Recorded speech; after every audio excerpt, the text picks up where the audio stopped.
Yep, mic check 1, 2.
Please welcome to the stage the creator of the Game Awards, Jeff Keighley.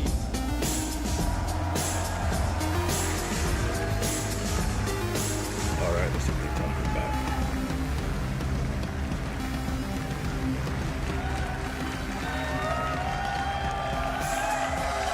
I love the energy. Hello, everybody, and welcome to Summer Game Fest, a showcase to celebrate what's new and next in video games. Now, every year, we have the distinct honor of coming together to spotlight the boundless creativity that defines our industry. Thank you all for joining us and giving us your time. And special thanks to Dante. I was reading my feed this morning and saw that he canceled a date, and he hopes I don't disappoint him. Dante, we're going to do our best to make it worth your while. We have a really fun show ahead. Over the next 2 hours, we're going to give you a whirlwind tour of dozens of games from studios big and small. From Lego bricks to puppets, zombies to Marvel heroes, this show has a little bit of everything, including, yes, some brand new game announcements. Gotta have some of those. Now, before we dive into the excitement, let's take a moment to recognize just how dynamic our industry has become. Here's a look at the top 10 selling new games on Steam so far in 2025 by units, according to Game Discover Co. Lots of great games.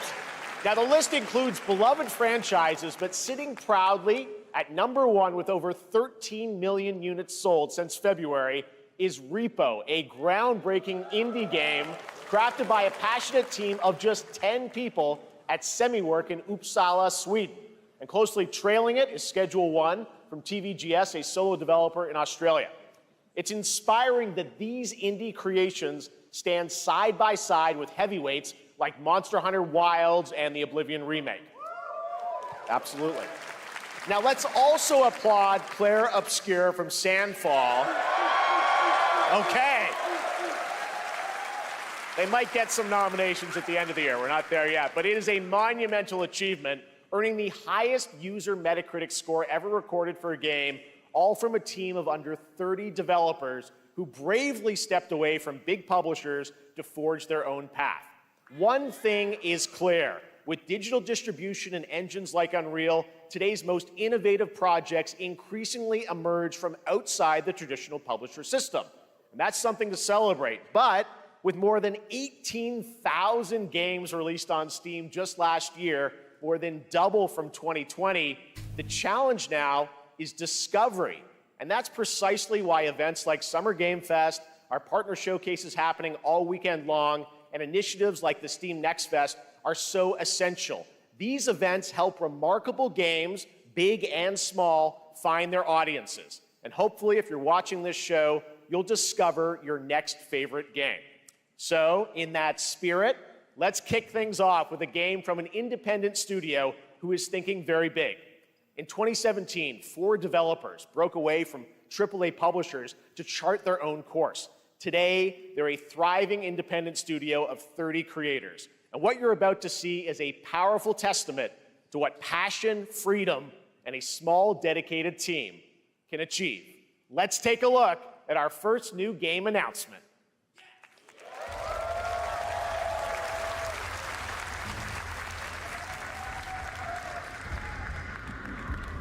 You think you're the Harbinger. You Not might for me, be. but interesting.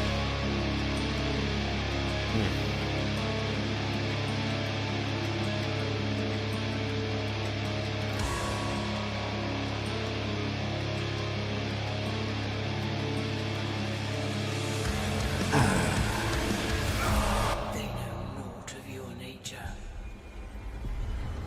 You're a weapon, child.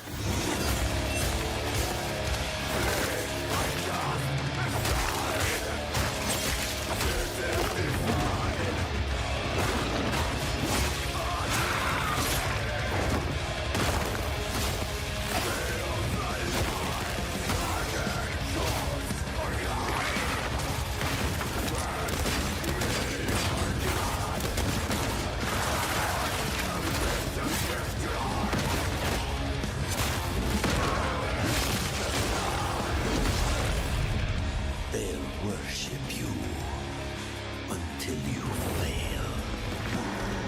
Then what? I'm not feeling this. You're no god, but neither are they.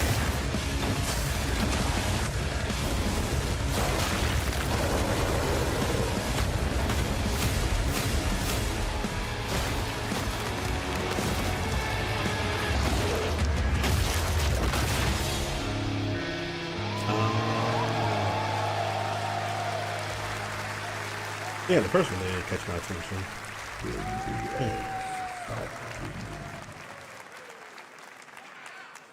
All right, didn't that look great? Well, we got lots more to come. But right now, the end, the Nexus War, Galactus Fight, or even live at Risky Reels. Over the years, Fortnite has innovated with mass-scale live in-game events. And tomorrow, Fortnite is set to do it again across console, PC, and phones. The Death Star's super laser is charged and ready to decimate the Battle Royale island.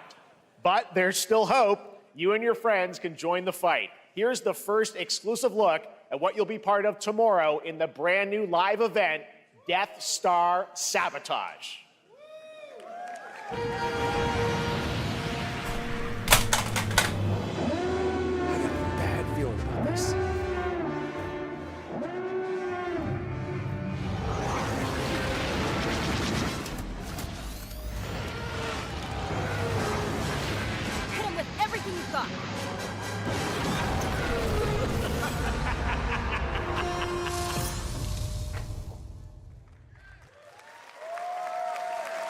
think I saw Jonesy. All right. Right now, it is an honor to welcome to Summer Game Fest a legendary game creator who is set to release his latest project in just a few short weeks. With each of his games, he pushes the gaming medium in bold new directions, and we are honored to have him with us for the first time at Summer Game Fest in person. Please, everyone, join me in welcoming the great Mr. Hideo Kojima.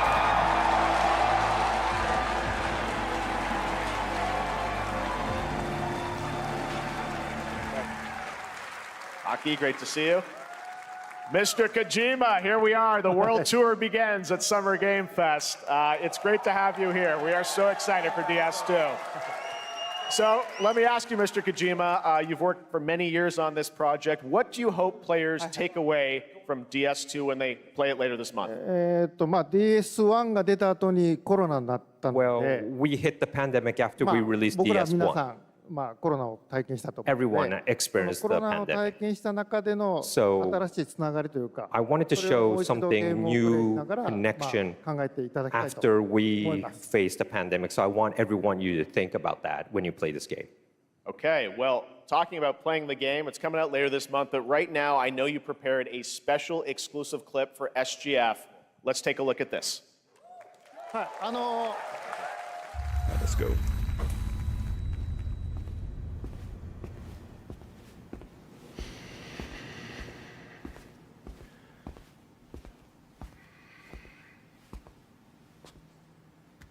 The dude from... Oh, never mind. He's the guy from,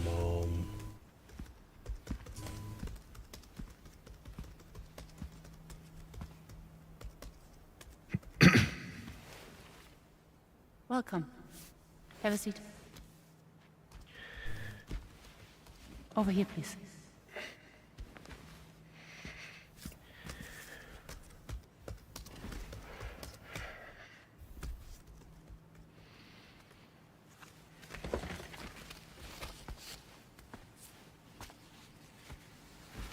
No smoking, please.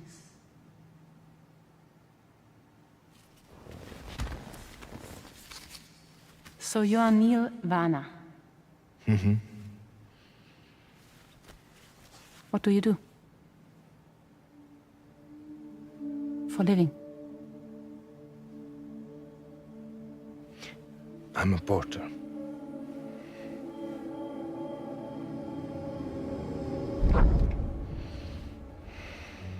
So thank you. We're good for the day. Okay. Thanks. Neil.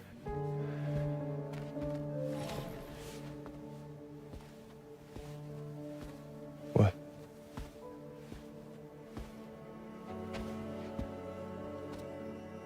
So you made it then. Sorry. You really don't remember me.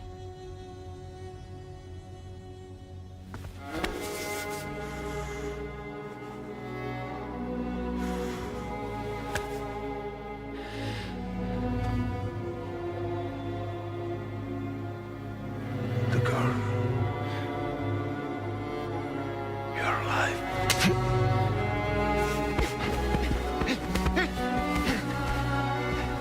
Stop! Stop! Stop!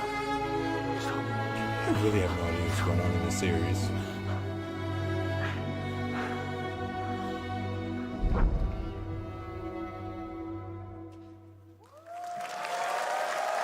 So much mystery.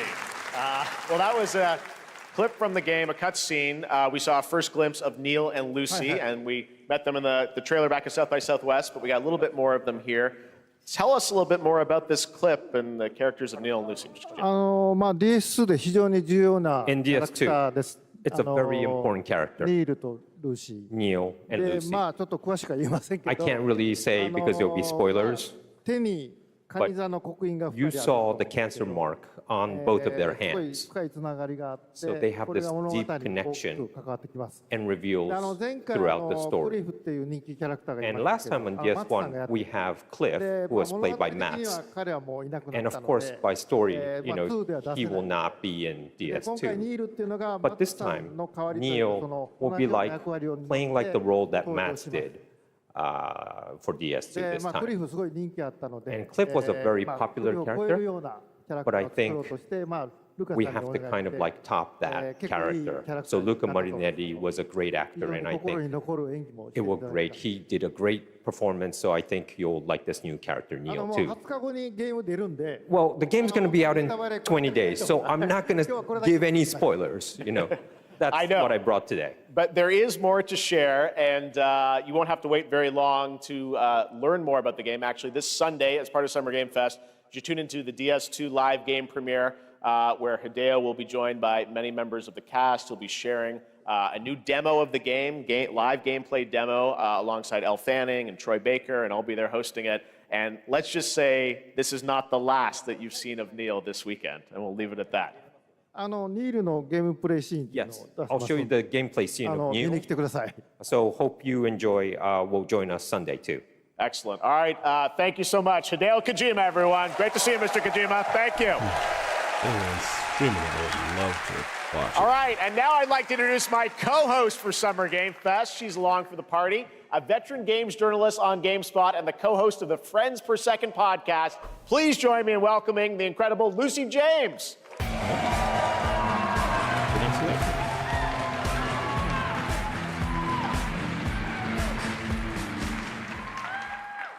Thanks, Jeff, and hello, Summer Game Fest. I am so excited to be here this year. Thank you for having me. Now, we are honored to reveal an exciting new project from Raw Power Games, a new team headquartered in Copenhagen, Denmark. Here, you can engage in intense combat, fight for land, glory, and legacy, and lead massive armies into epic scale battles, as narrated by actor Tom Hardy. Thou shalt not kill. So the priests tell us. So the Lord commands. But ambitious men do not listen. I sought no war. But war found me.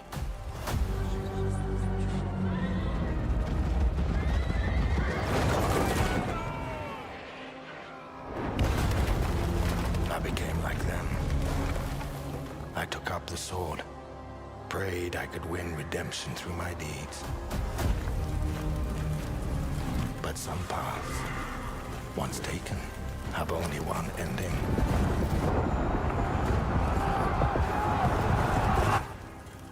I shall find no peace.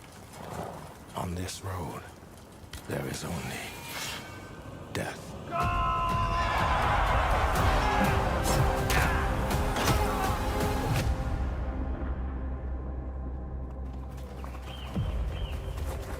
Okay. But that's just my story.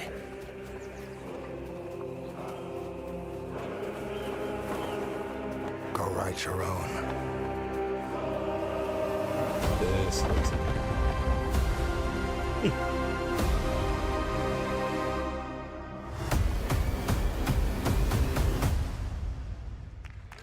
Okay, so that gets a console release. I'm definitely gonna give that a try. That was a very cool new project in a brutal European medieval world.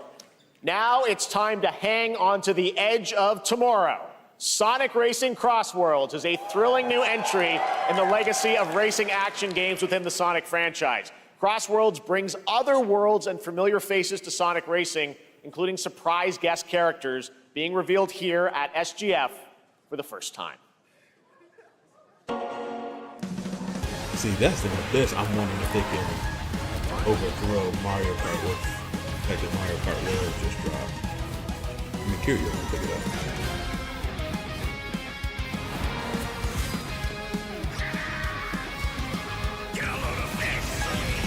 It's in there Mario in this.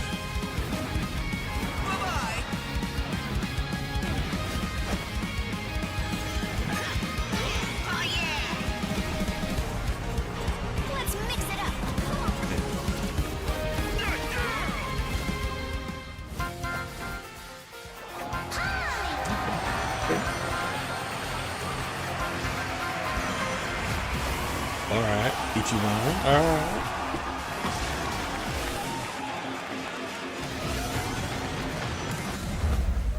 Oh. All right, I'm gonna give this a try. I will give this a try.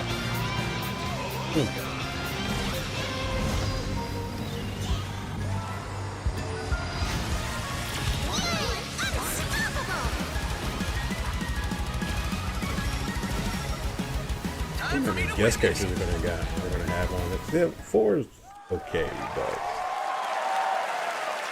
Coming in September, but that is not all. We'd like to introduce the man behind the creation of everyone's favorite blue hedgehog, Takashi Iizuka. Thank you, Jeff. I'm honored to be here to talk about our latest Sonic Racing game. Sonic Racing Cross World is the next generation of the Sonic Racing series, developed by Sonic Team and the Sega Arcade Racing Team. You can feel brand new experience from the new feature, Travel Ring, which you can warp in the race. Also, unlike another kart racing game, this game will have online cross-platform matchmaking. So you can race against all of your friends across all of the platform. Lastly, I have one more thing I'd like to show everyone here today. Take a look inside of the travel ring. Oh. Did not see that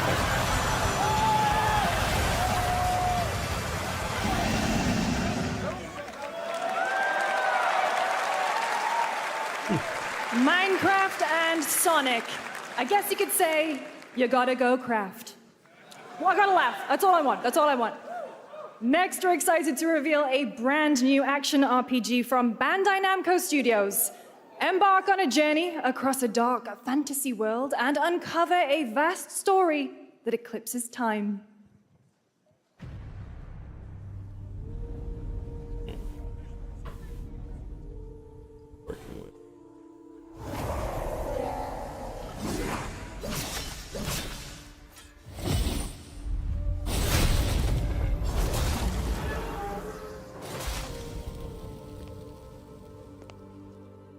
Time. For some, it heals.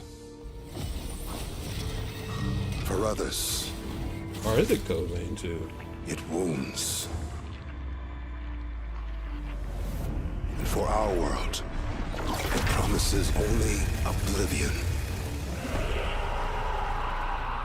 Our hopes lost long ago.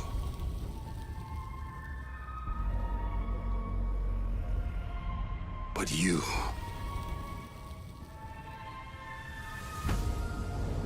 have the power to change all of this. I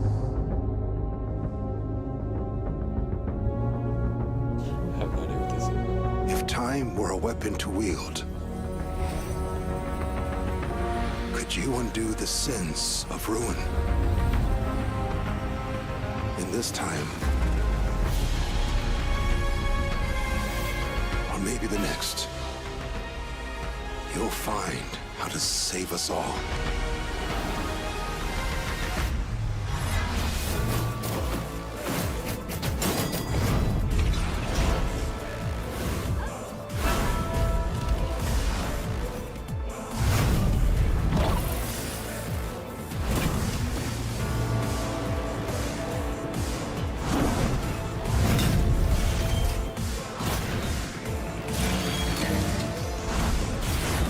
Looks like Cobain's in there.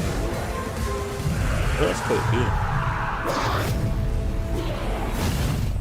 Oh, alright. Yeah, Cobain too. Right, I'm down for that. I did enjoy the first one.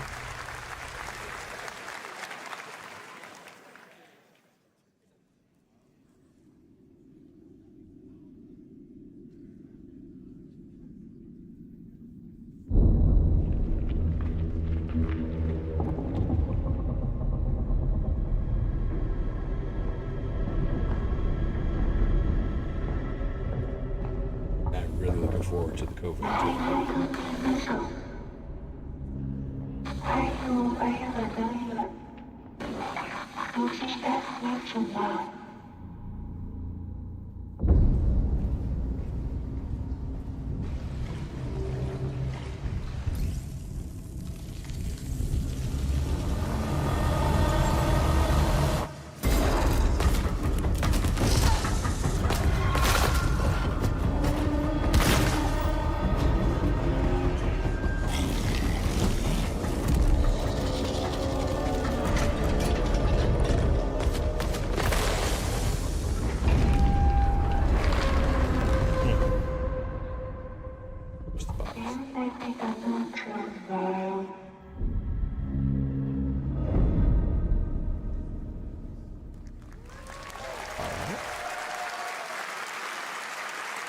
That was a very moody, cool new game. That was End of Abyss, the debut title from Malmo, Sweden-based Section 9 Interactive, an atmospheric action-adventure game coming in 2026 to the Epic Games Store and consoles.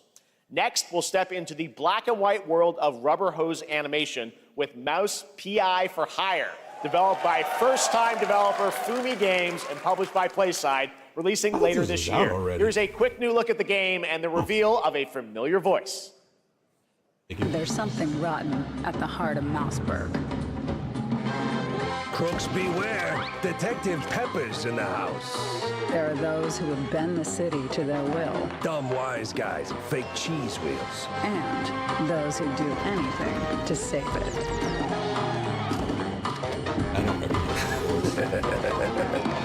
They won't even know what hit them. Oh boy. Here we go.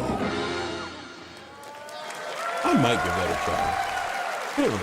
Another roll for Troy Baker. Cool. All right, that's not all from PlaySide. Now comes the announcement of another ambitious project from this independent Australian developer. We've been talking to them for a while about this project, which builds on their recent launches of Kill Knight and Age of Darkness. But this takes things to a whole new level. It's a premium, real-time strategy game built for PC based on one of the most iconic fantasy franchises in the world. Any guesses? Let's take a look.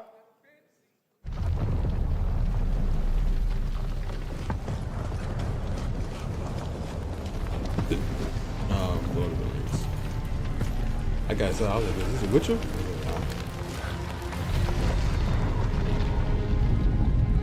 You may think you know how the game is played. But this is not the game you know.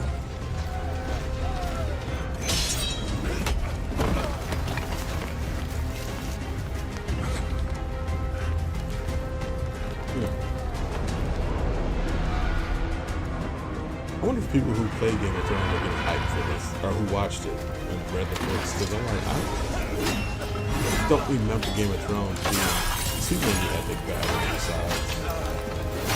If you heard about it, like maybe one or two of them. This is your legacy.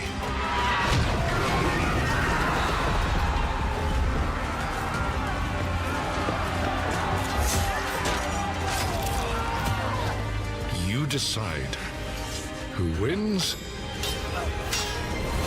and who dies.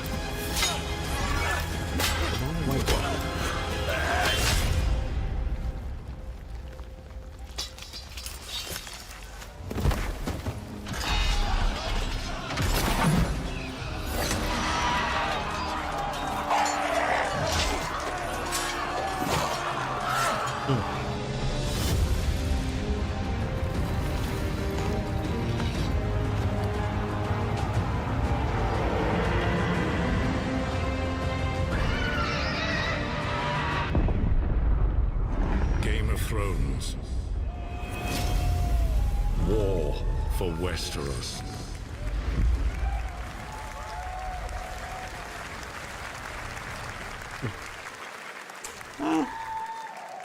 All right, now it is time for the global reveal of an FPS action-adventure RPG.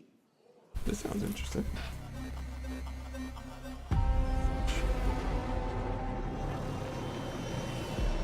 The great Silkovsky once said, Base. One could count 1,000,000 billion suns in the known universe. So why do we deny other intelligent beings It is said, if they were out there, they would have visited Earth.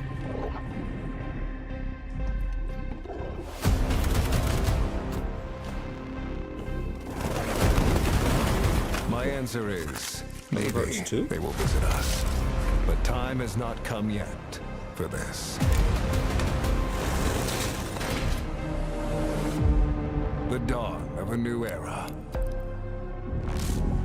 The era of atomic heart. 2.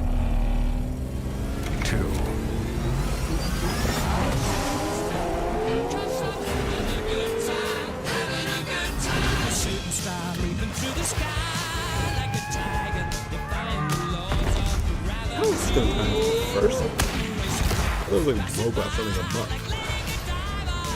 Oh.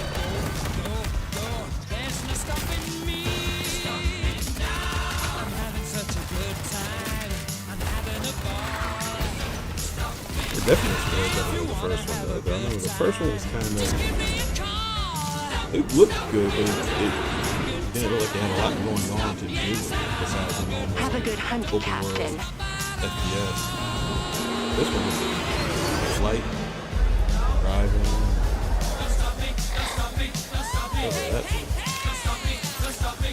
The world looks way more alive.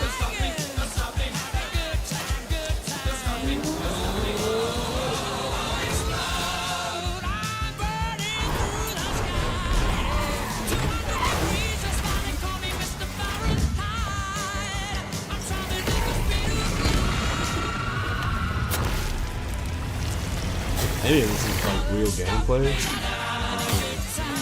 Ridiculous.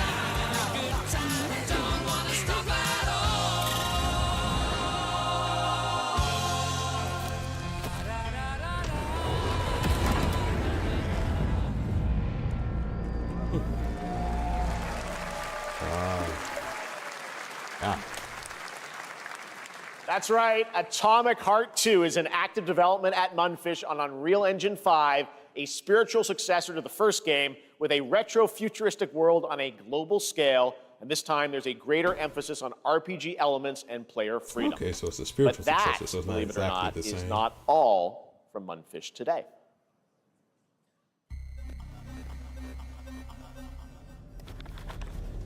Is it recording? Yeah, it is.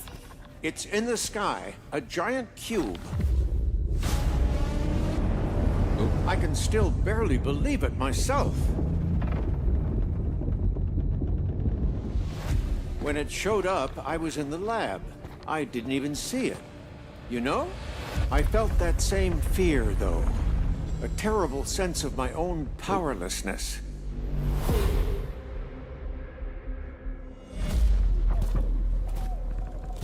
How did the whole of humanity miss it? And did we actually miss it?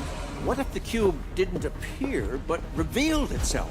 What if it was always there, and we've only just started to see it?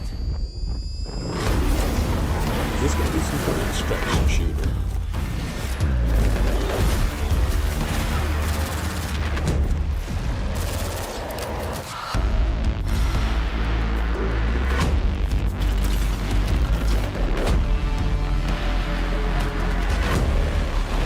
Character design is pretty dope, with outfits and all that stuff.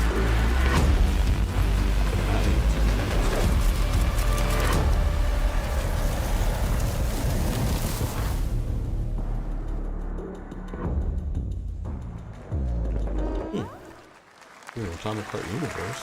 Cute little guy. The Cube is yet another new project from Munfish, an MMORPG shooter set in the Atomic universe on a massive levitating cube you can see there, where the edges are constantly rotating to create unique gameplay combinations that are ever evolving.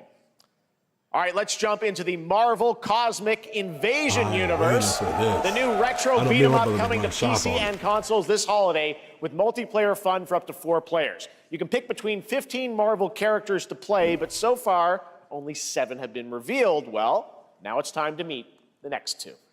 I'm already good. I got Venom. It should give me Gambit. Oh, Rocket. I would watch a cartoon with that art style. Yeah, I already got Venom. I'm about to use Spider-Man. Like, give it maybe a few X-Men.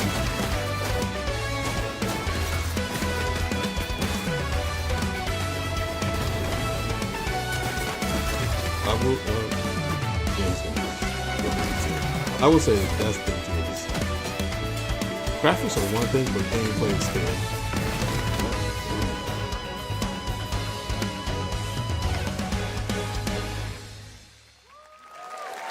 Okay. This isn't hell. Or my world. Oh, Onimusha. Oh, I still can't wait for this. Place.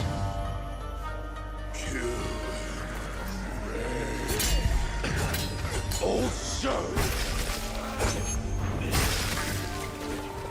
you don't have a chance.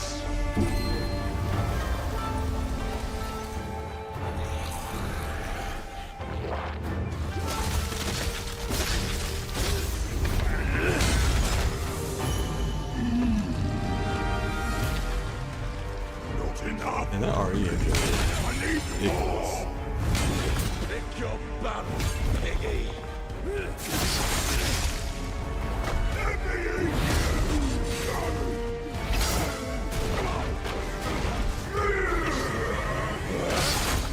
Like it looks good. We both want the same thing, Musashi. But there's only room for one at the top. Judo? And it won't be a coward who runs from jewels. Words never did work between us, did they? Sasaki Ganyu.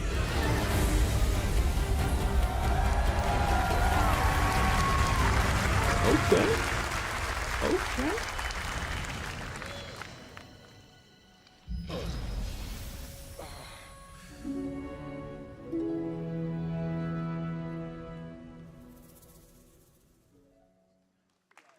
I can't wait for this. This is good. That was a new look at Onimusha, Way of the Sword, which we announced back in December at the TGAs. It is coming in 2026 and will be playable this summer at Gamescom. Now let's completely switch gears. You guys all know I love my puppets, and this next project is one I've been tracking for a few years, as a team at Sans String Studios is using Unreal Engine 5 to create an insane digital puppeteering pipeline. It's actually a thing. What you're about to see is running completely in real time in Unreal, and I cannot wait to play it. Here is an unexpected new game announcement that combines comedic storytelling and arcade fighting action. Check this out.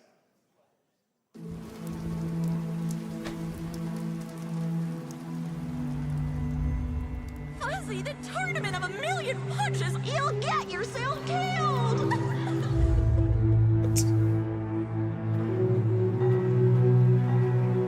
You're like a good fighter. All right, you little sick of fuzzy shit. Show me what you got. What? If you're gonna be champ, we gotta transform you. Why are you even here? Don't waste my time.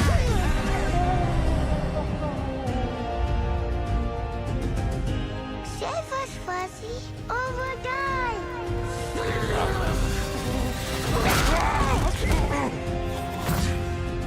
Attaboy. Attaboy. Eat bread, crap, burnt toast, carb load. This meat ain't gonna beat itself. I've been taking dumps in there all day. Jeff.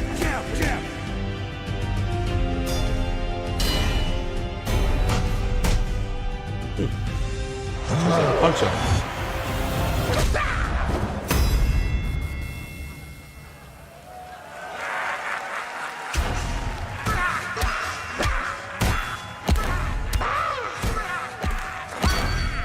Flying Lotus. Okay, I gotta try that.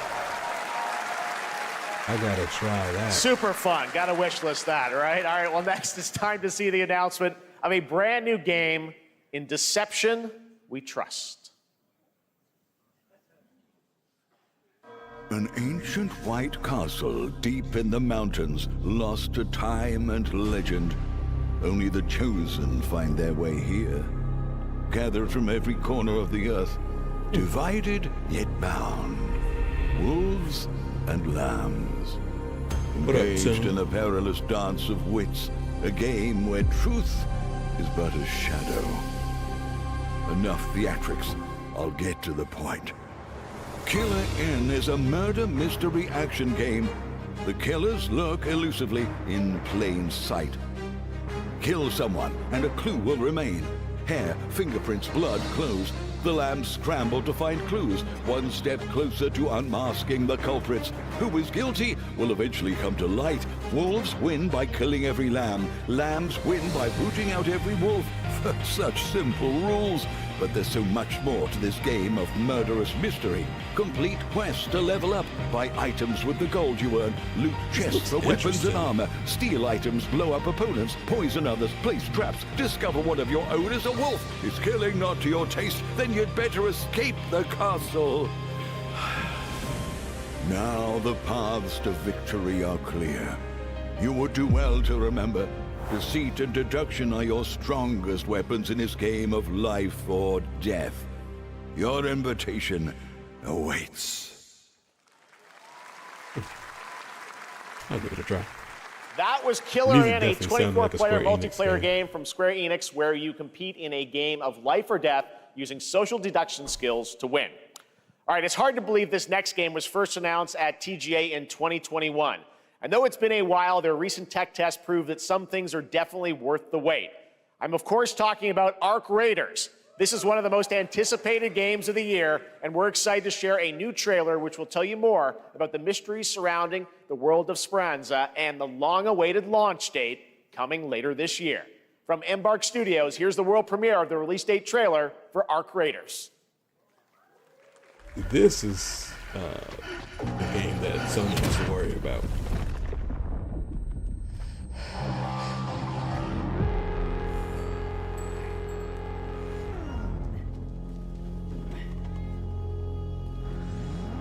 Breathe.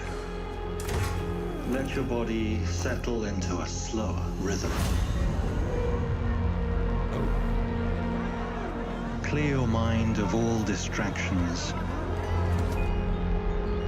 You don't have to walk this path alone. Surround yourself with resourceful friends.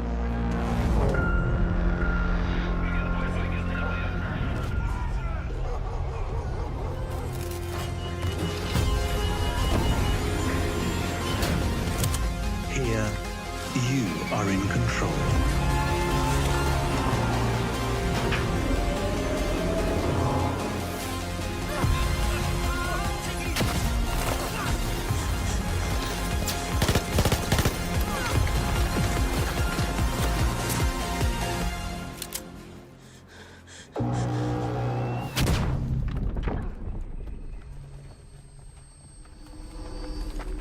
On your box.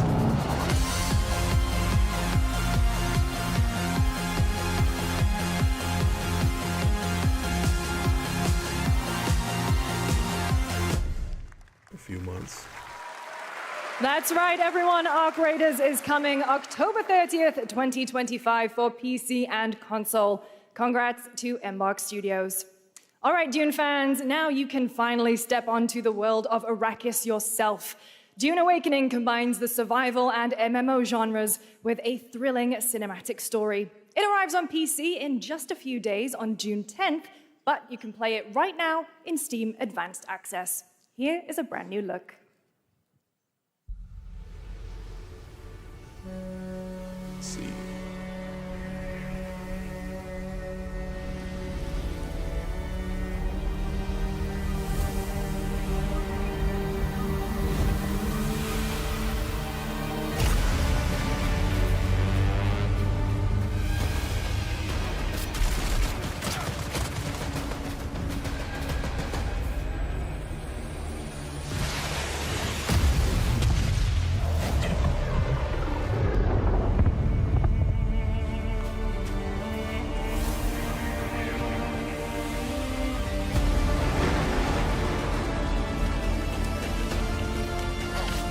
That's one thing with a game like this, it's probably not going to have too many different environments to pick from.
don't know how the action is looking in it.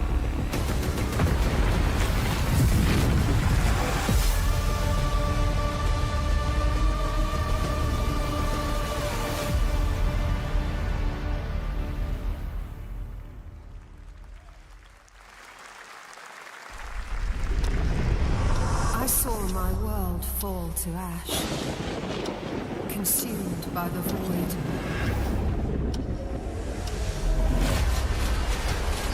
What is this? Try as I might to quell their advance. 'Twas all for naught.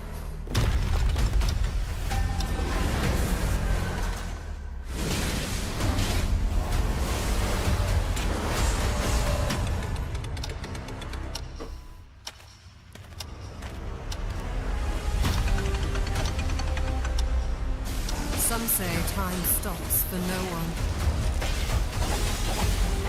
You know, the Souls of is an actual Not a action. man, nor God, living nor dead.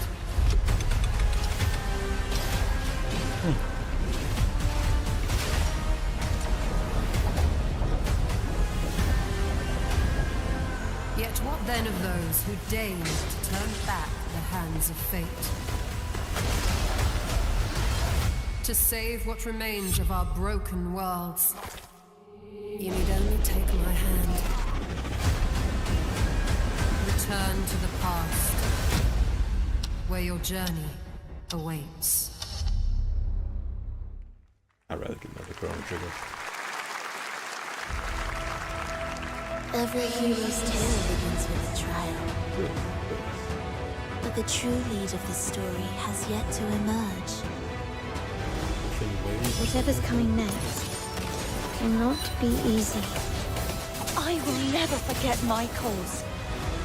What is more compelling to you, sir?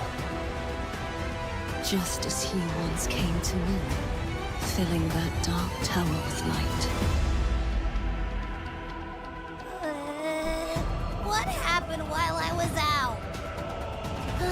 So I hear you're looking for someone? The victors show no mercy to the defeated.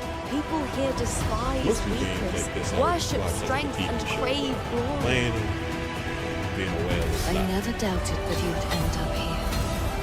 high on I'm my list. really curious. What ending have you penned for Septimont this time?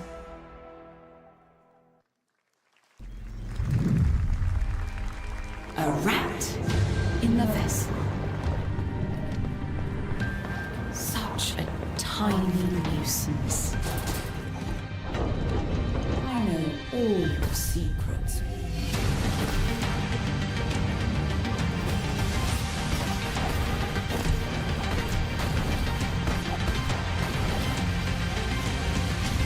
And don't come back.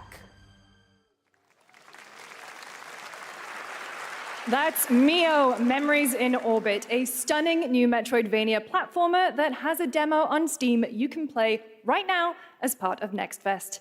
What you're about to see next is a stop-motion co-op platformer where everything has been crafted by hand. It's called Out of Words, and I'm honored to show it to you today.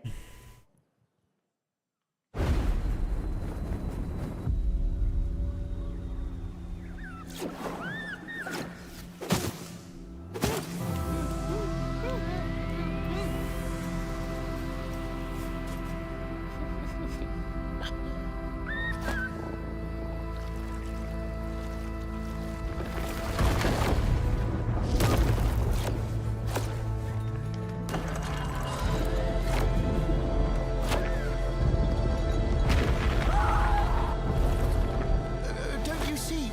We can't. Come on, follow me!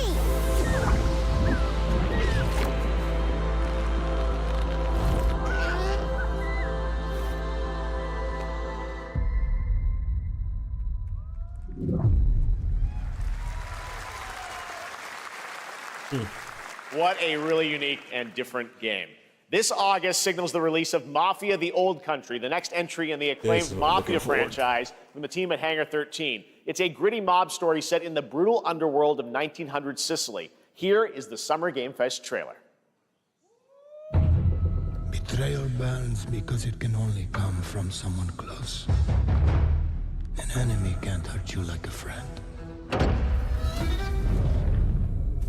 Who are you? Sono Enzo.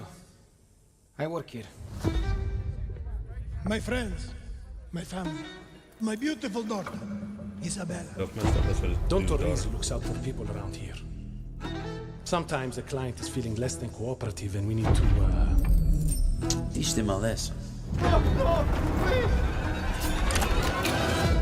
Remind them of their obligations. This is between us and Spadaro. Where I come from, commitment means everything. If this is how he wants it, this is how it'll be. The Dons noticed you, Enzo. This is an opportunity. Do you wish to commit to this family? Enzo! We can't let them get away! When Isabella became involved, it became our business. Biggie Puttana! This family. Yeah, I definitely gotta play this. Loyalty is everything. We do not always get to choose what we do. We can choose who we are. And who are you, Enzo?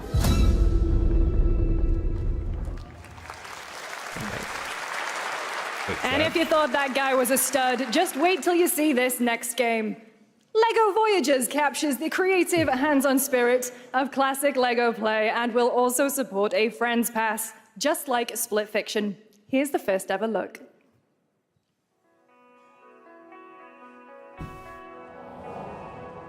Oh, that's fancy.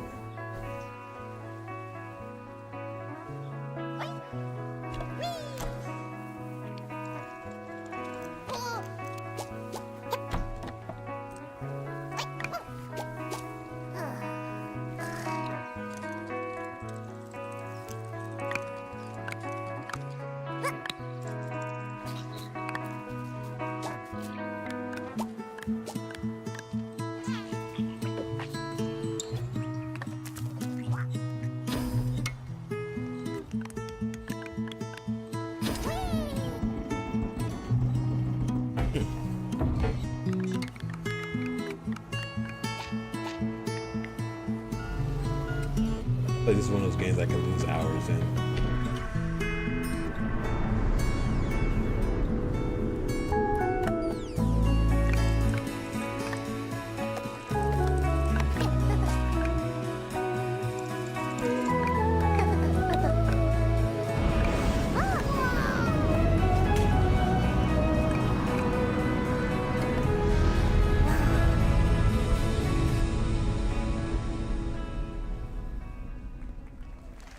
I'm so surprised they're making stuff for the PS4.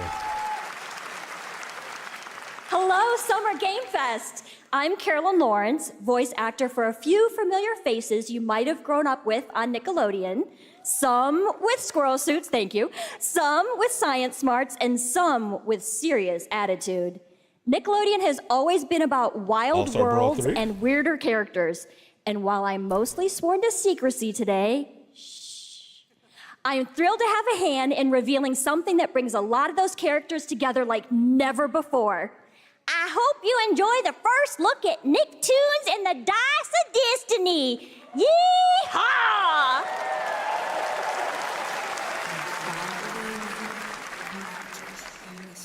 A great RPG. evil would emerge. However, a brave and wise and powerful and ridiculously handsome wizard would call upon his magic powers to summon the most ferocious, most awesome, most totally radical team of adventurers the land had ever seen.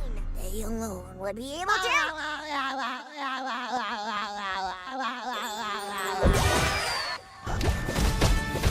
Imagination! Stupid goober! I was expecting like a Streets Race style beat 'em up game. Okay, something like Zelda. It's been almost 2 years since players first stepped into the role of Geppetto's puppet to save the city of Krat from disease and Puppet Frenzy in Lies of P. Overture is a DLC expansion to Lies of P that transports players back in time with new characters, environments, and of course, imposing enemies and bosses. Here's the exclusive new look.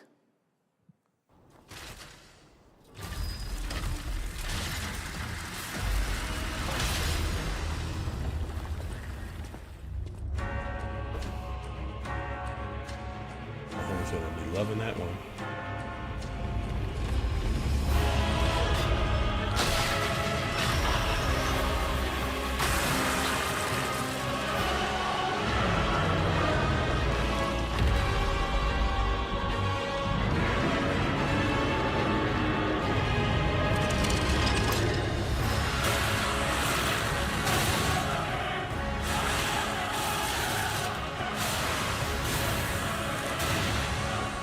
I should give this a try, but I'm really like back on my backlog.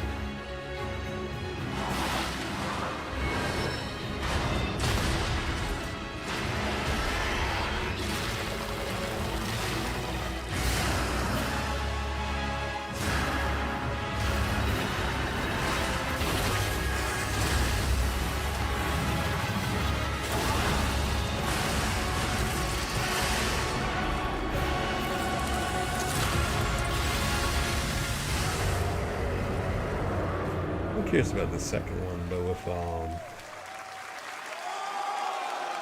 Red Riding? Oh. Yes, that's right. Overture is available today across all platforms to play, so enjoy it this weekend. All right, next up, the small video game publisher Serenity Forge, based in Boulder, Colorado, shared this game with me a few months back with a DM that said, Doki Doki Literature Club meets Silent Hill. That piqued my interest. That's interesting. I think you might get a kick out of this announcement, too.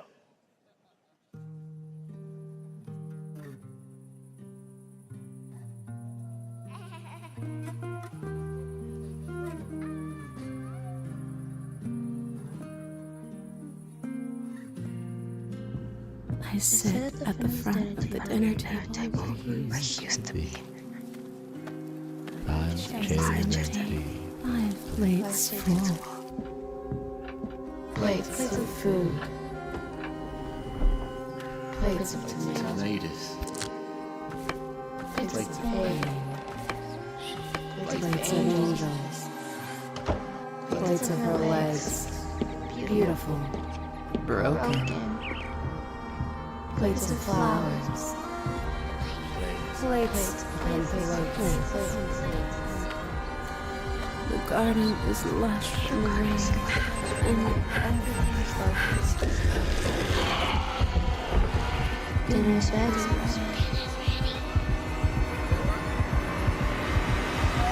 Not my favorite. Wait, what was that? There's a hunger that feeds and blooms, and I will feed, and I will bloom. Yeah, not my cup of tea.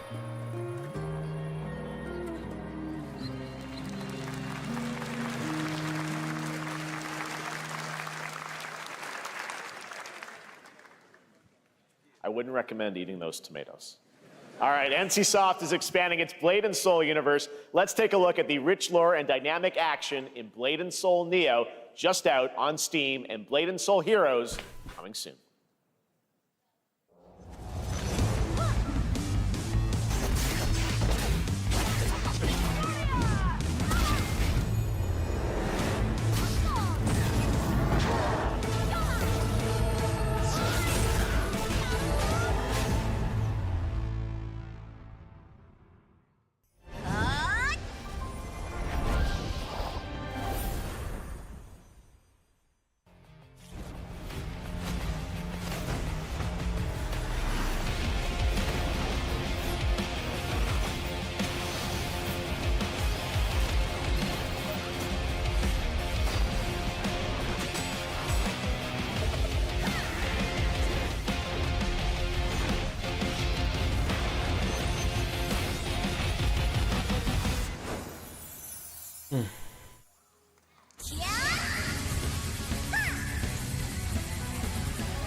It feels so disjointed.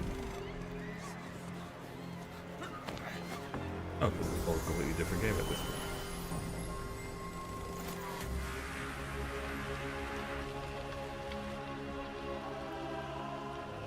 Oh, One Punch Man. I just deleted this game off my hard drive.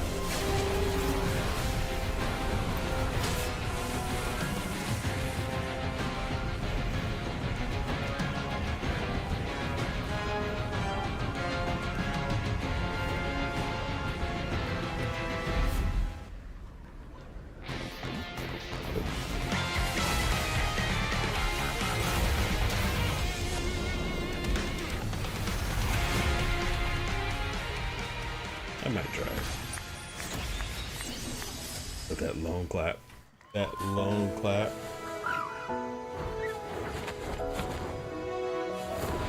This looked pretty good. I know it's. I think it's a free-to-play game, but it has like a style to it, and you know it's based off of the anime.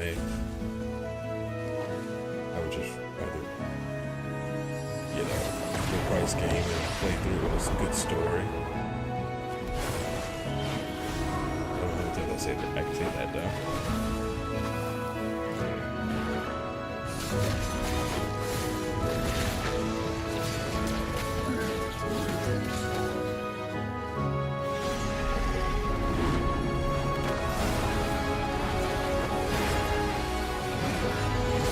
Most of the time they go the free-to-play route because you can play it on cell phone.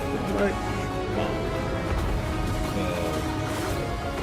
They did used to sell games for like $15 and people used to not buy them.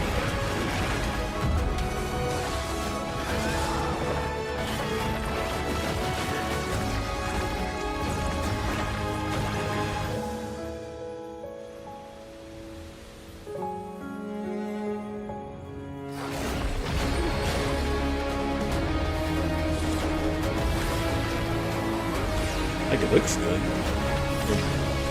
Cinematics, I'm not sure how it's the full gameplay.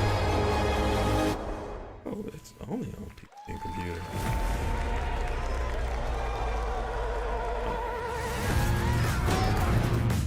Unreal. 5.6 is available today.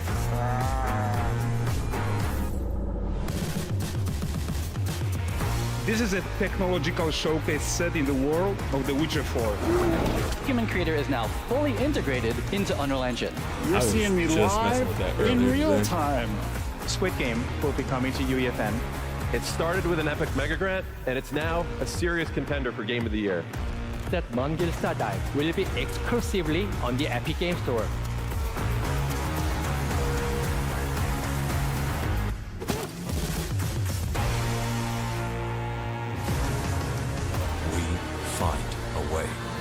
I said people getting crazy with their Unreal projects and games and whatnot.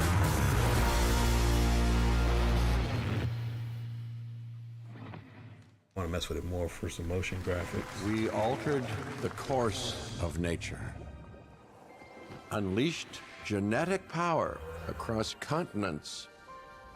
Now it is up to us to nurture what we have set free, to find hope within this chaos.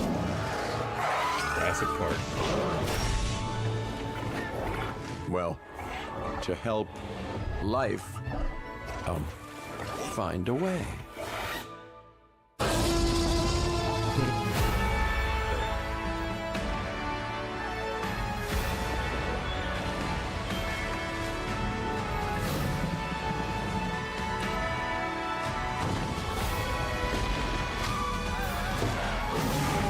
Games so they break out in Forest City.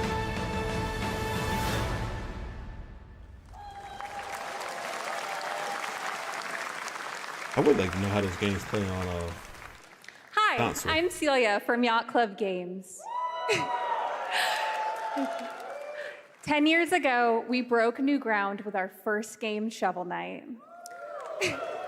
Today, I'm thrilled to share a world premiere look at our next IP, Mina the Hollower. Mina continues our traditions of refining retro gameplay for a new generation. It's a bone-chilling adventure that it blends intense combat, free roaming exploration, and precise platforming. As Mina, a whip-wielding hollower, you'll burrow through danger and unravel the mysteries of a cursed island. A decade ago, we unearthed a groundbreaking legend. This year, we're bringing our next bona fide classic.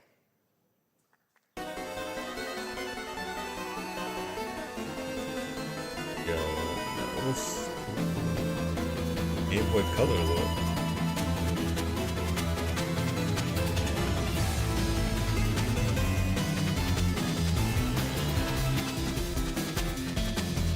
Pretty dope.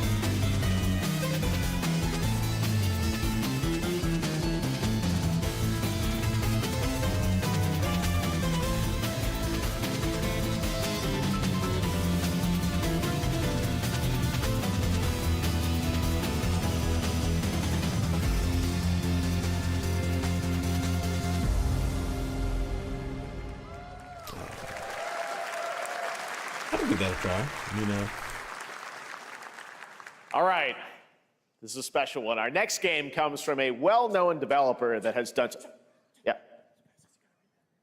Oh, Kyle Bossman, everyone.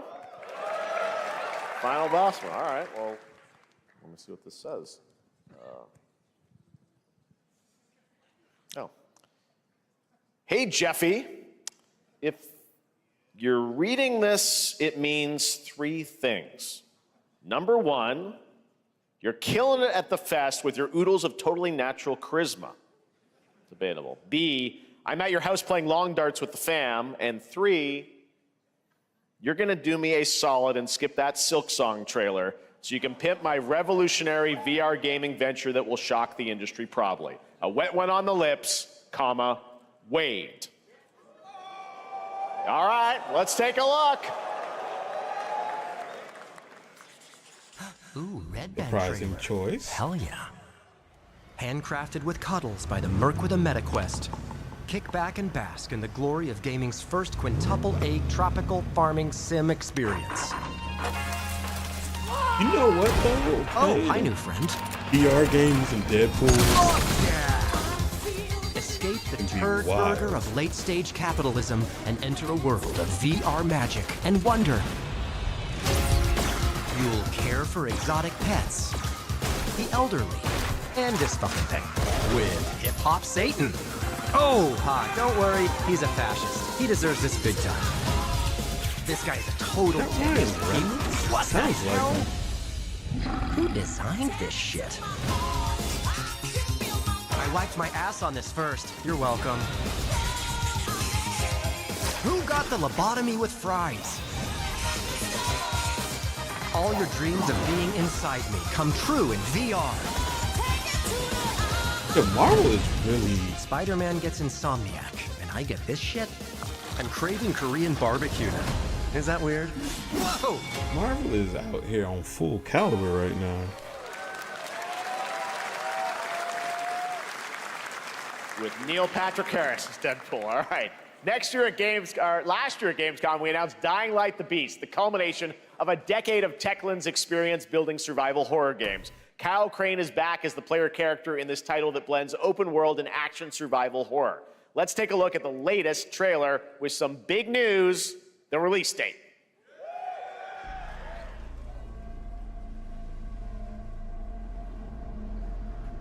Yeah, looks good.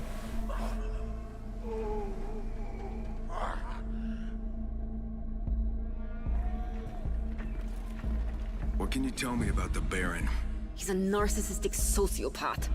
He's experimenting on humans like they're lab rats.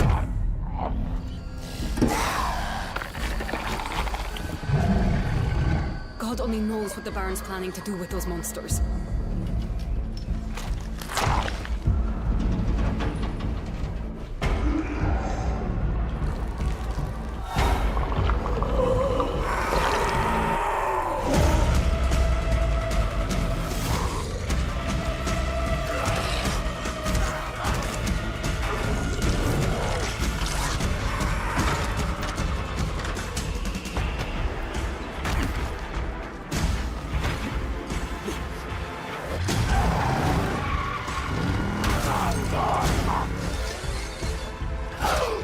care how high his walls are or how big his army is. That fucker will pay for what he did to me. All the years he took from me. All the agony he put me through. You want revenge?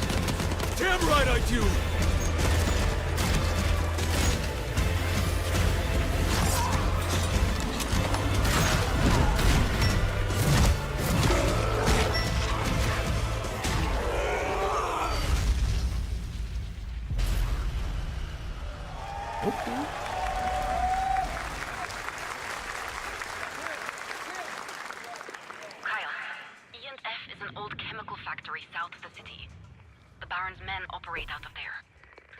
Then I'll go there and fucking kill him.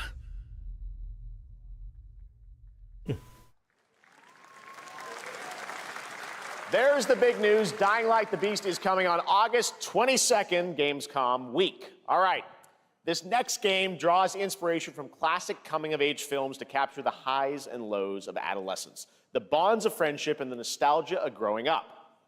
Mixtape comes from Beethoven and Dinosaur, and Annapurna Interactive. And this is your exclusive new look at this game that plays like a love letter to teenage memories. This looked interesting last time I saw it. I'm like, some of these games, I would, if you made a TV show that looked like this, Hanging I'd out, watch it. getting buzzed. I've but I would watch it. This place.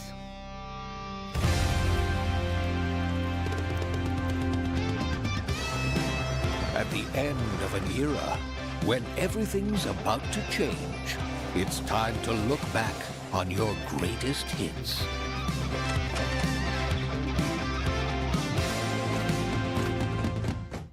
Mom, who is it? One moment. It's the pigs, darling. Shit! This year, experience a retrospective like no other. Beethoven and Dinosaur invites you to relive the teenage riot, to spend one last night together before school's out forever. I want to say And with the soundtrack this good, but like it's gonna be one hell of a night. I feel like they're always going for like that. I love the Washington State. You know, era, Wisconsin. Experience it for yourself. Mixtape. Nothing but the hits.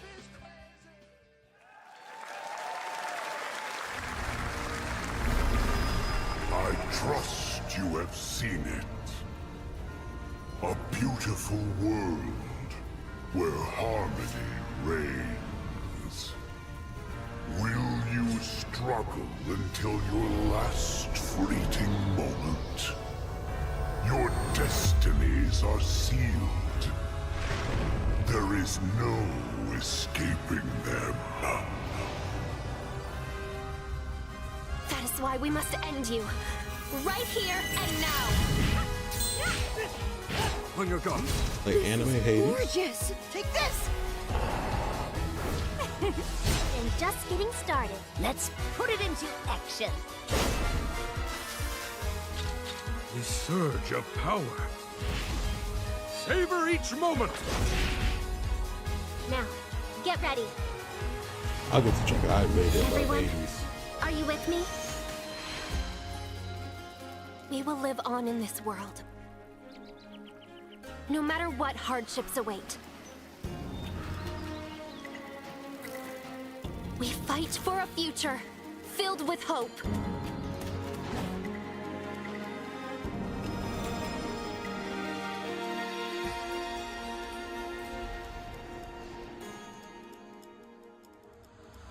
Toa and the Guardians of the Sacred Tree. Okay. That got my attention. I'll give it a try. What Bandai Namco is that? A beautiful game. That was the global announcement of Toa, a new roguelike from Bandai Namco and developer Brownies, a game drawing from classic Japanese art with a whimsical spin on Eastern mysticism. Next, we want to introduce you to a game made by a first-time solo developer in Bandung, Indonesia. With the help of 9 of his friends, he's built an intense action beat-em-up with brutal hand-to-hand combat set in his hometown. This is Acts of Blood. Like me is intrigued already. They left me with nothing. No justice, no peace. Just names on the wall. The hunt isn't over. Not until I kill them all.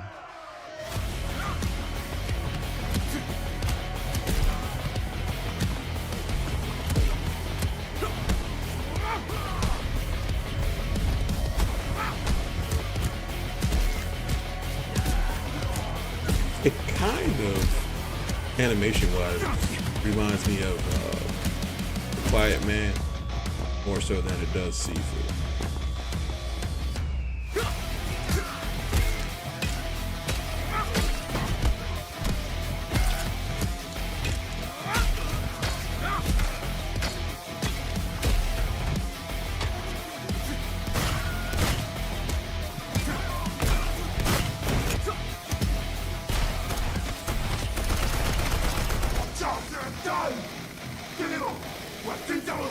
Bad dot line.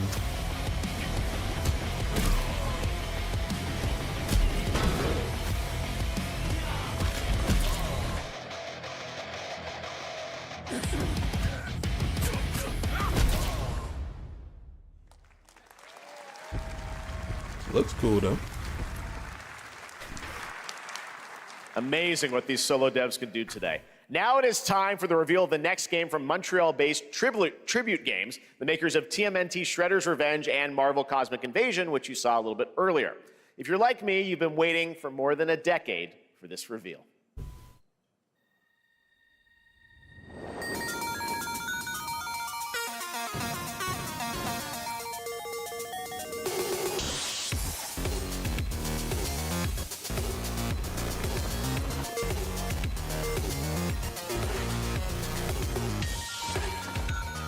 Looks interesting.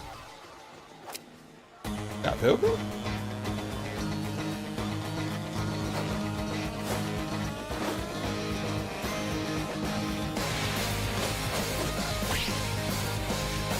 Another Scott Pilgrim. Okay, I'm down with that. I don't know what's going to be out.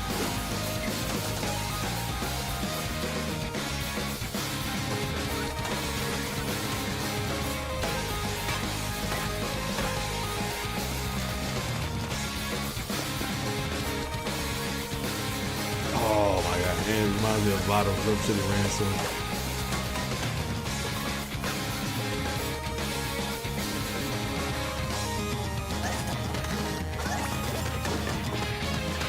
Yeah, I'm excited about this. It's weird.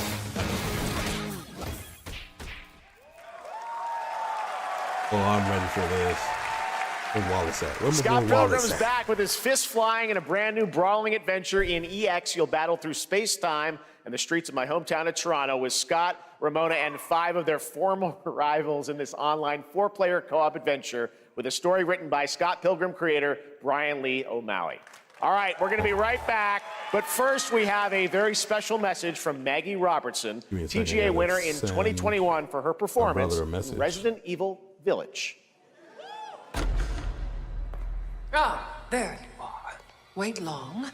We've been preparing delightful ways to make you suffer. So enter the village if you dare. We've slashed the price to be lower than ever for your simple little man things. Still thirsty? Worry not, you ungrateful wretch. There's plenty more fun to go around. Now cease this foolishness and make your decision wisely.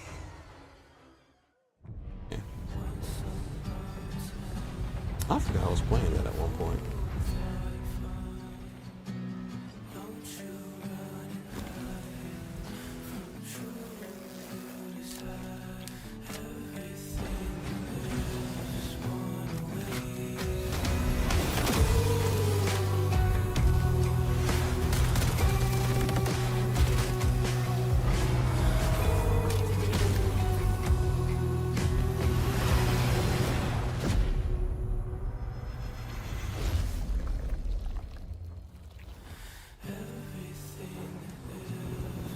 It is one beautiful game, but like if you don't have anyone to play with, it's not as fun to me. Since the dawn of time, humankind has been obsessed with the hard.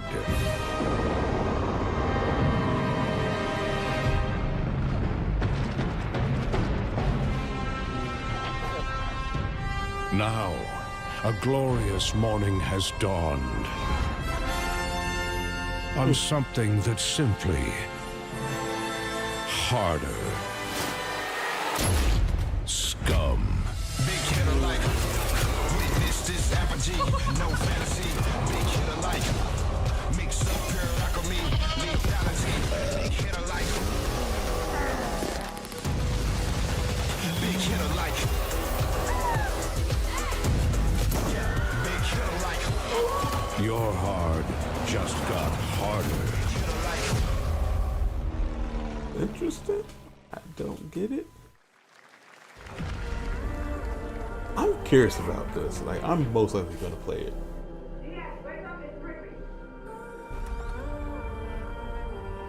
what are you doing here? Come with me. Good song choice.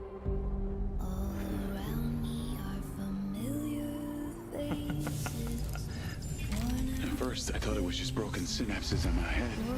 Keep your lens speed on. In years, I've been seeing things.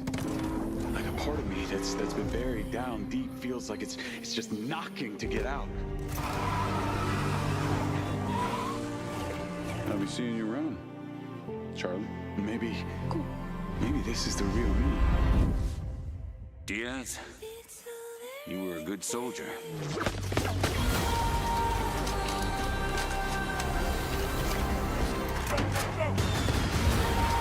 don't want any part of your future.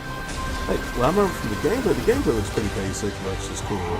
This story and the setting seems like it's gonna be probably play. Hopefully it's not too long.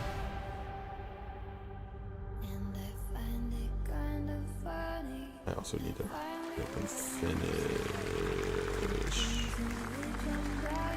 Oh. Okay. Hi everyone, I'm Hakan Abrak, CEO of IO Interactive. We can't wait for you to discover Mindside when it launches on June the 10th from Build a Rocket Boy and IO partners. And yes, you may have noticed Agent 47 will be contracted for a very special assignment in Red Rock City. This week... Oh yeah, that game looks so good.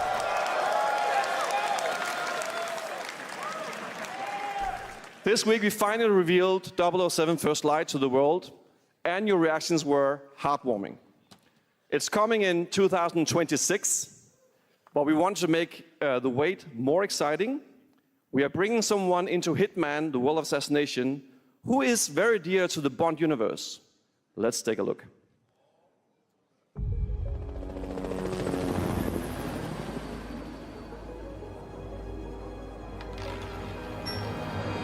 Your target is the elusive shadow banker, known only as Le Chiffre, a financial mastermind with suspected ties to the criminal underworld. He has arranged a high-stake poker game at the Casino Monarchique in Paris. Our clients have deemed this unacceptable. I've invited these people for a reason. I know their weaknesses.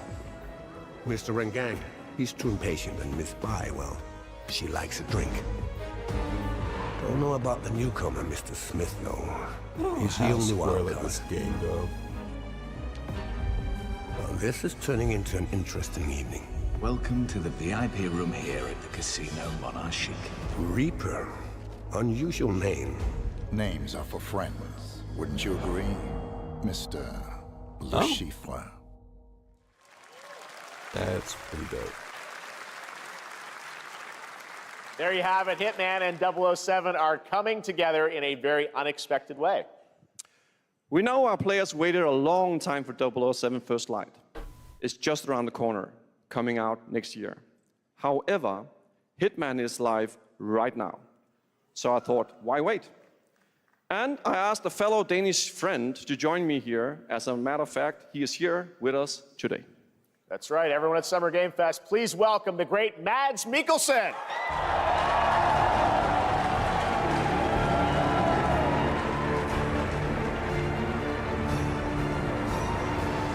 Good to see you, Mads. Thank you for joining us, and thanks for coming to Summer Game Fest.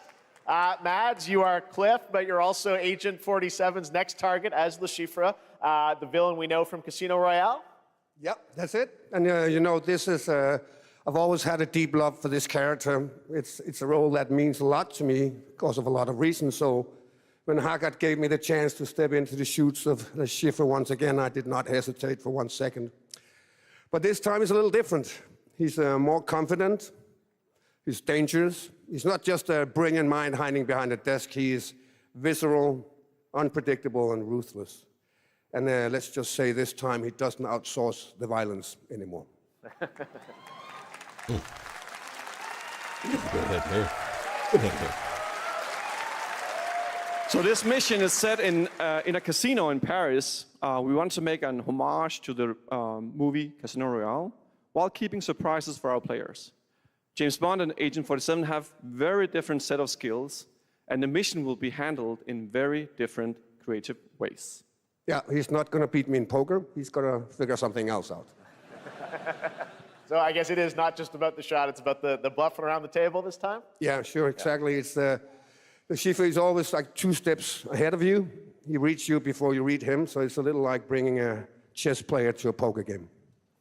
We built the mission to allow several parts, unexpected characters, appearances, and even custom poker mechanics. Wow, all right, well, when do we get to play this? That's the best part. We wanted to surprise you, so the team is updating the game as we speak.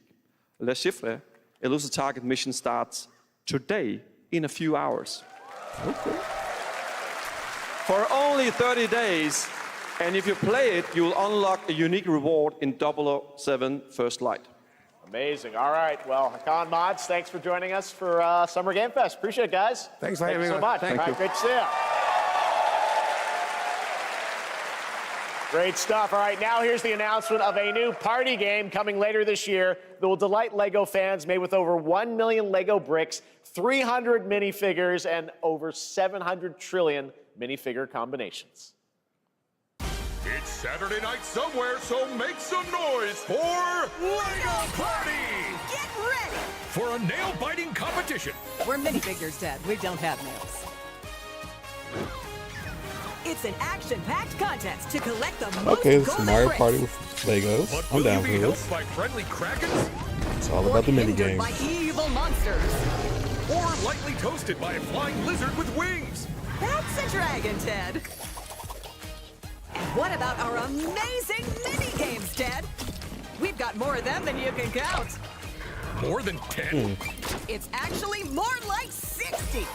Whoa, that's Is a that real lot! Mario Party? I gotta check that out afterwards. But if it is, With surprises around every corner, anything I can could get that happen. for a game night. Anything? Anything. Anything? Yes, anything. Okay, but certainly not a giant crab, a mythical king cobra, or Master Wu smashing a crate. Those were literally just on screen, Ted. Wow! We got all that and more in LEGO Party! oh, it's really just like a stop at Mario Party. Still the word Lego. You're good. Whoa, that is looking mighty tasty.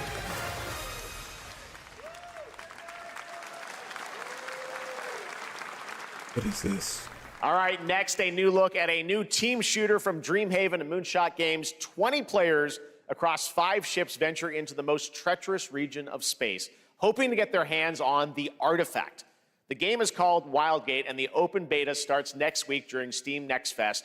And we're also very happy to announce the game will launch on July 24th for PC, PlayStation 5, and Xbox. Let's see what it means to get into some serious space shenanigans.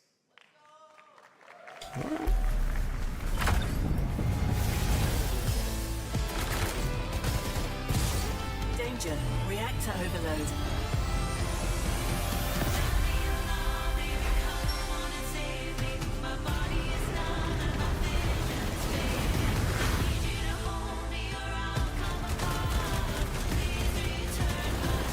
I've got the artifact!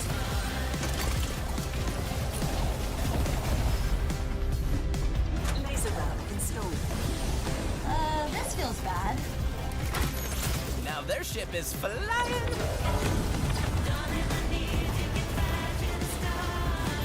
Is that the artifact? They with me. This'll be good. If they did something like this, would have been pretty dope.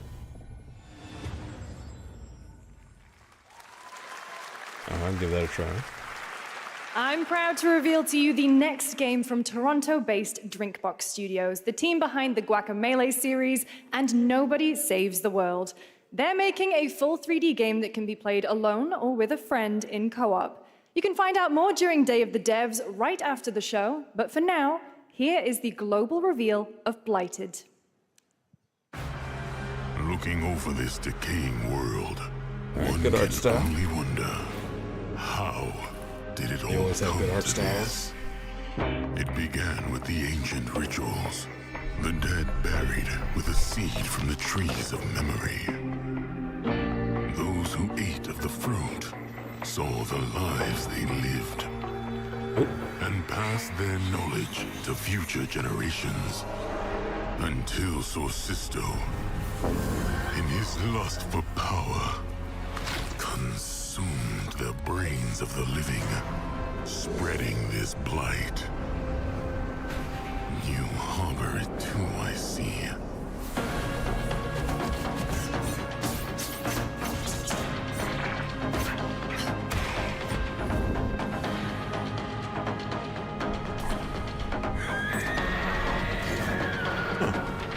It's interesting, but oh, 2 players.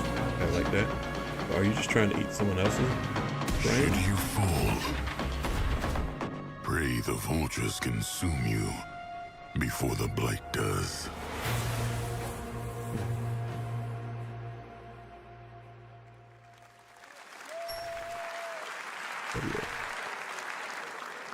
There is more Blighted coming up right after the show in Day of the Devs. All right, next is a first-person survival action horror game from Team Clout. It's a new team of 50 with founders in Canada and Armenia. They partnered with the new Munfish Powerhouse label to bring this insane Unreal Engine 5 game to life with unpredictable monsters and visceral dismemberment. Here is your first look.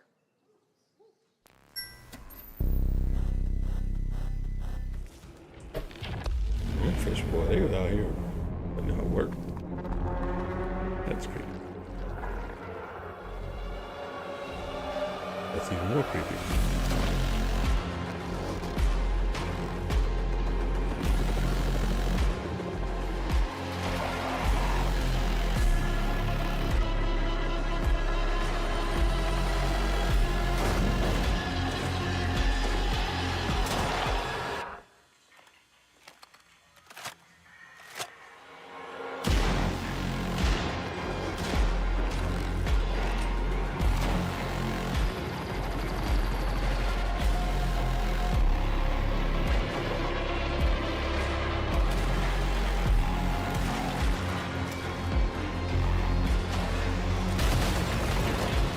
That open world Resident Evil gonna happen because it's about to beat him to it.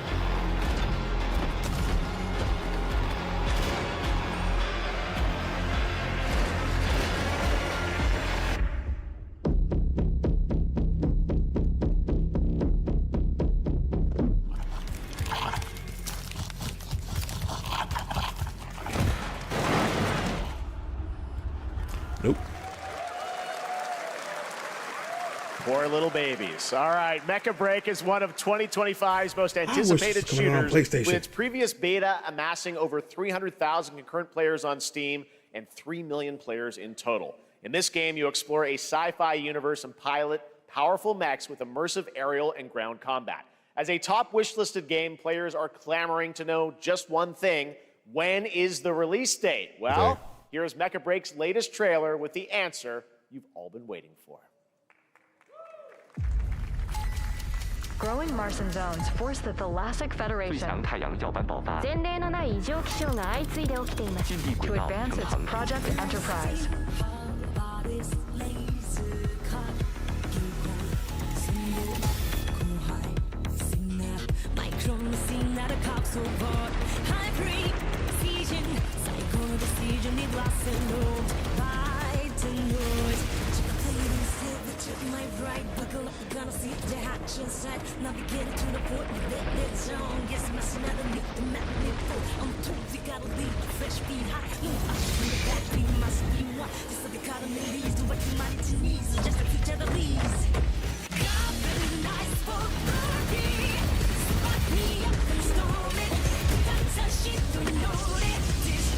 You tell us why out here playing this on PC.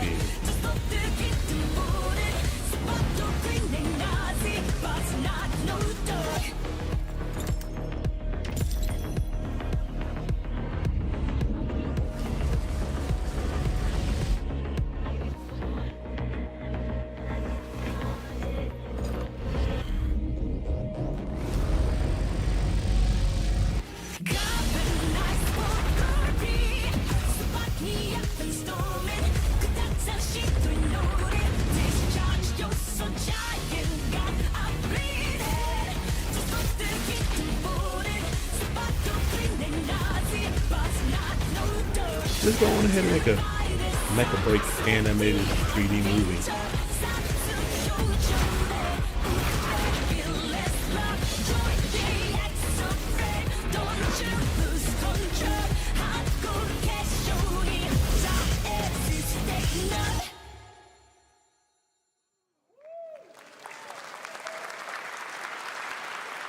In this next title, small-scale players traverse the oversized world around them, filled with local wildlife and hostile machines. Built by a small 8-person studio, this is Infinitesimals.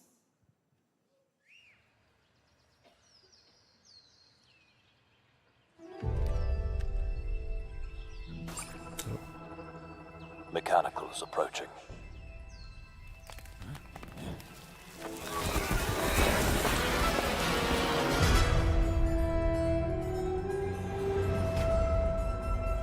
We must now face a stark reality.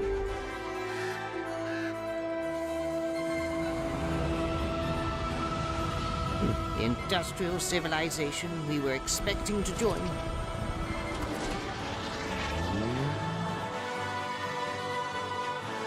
is no more.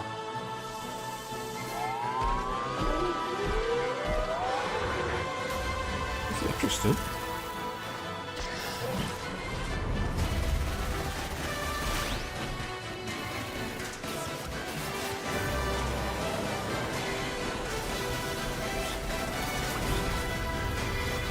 Whatever it takes, we find a way.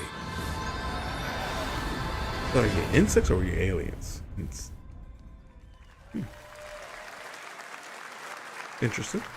2026 marks the 30th anniversary of a legendary video game franchise that I think we all know very well. Please check this out.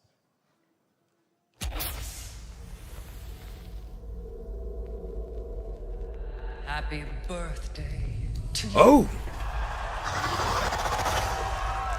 Happy birthday to you. Happy birthday. Happy birthday. Raccoon City? Happy birthday to you.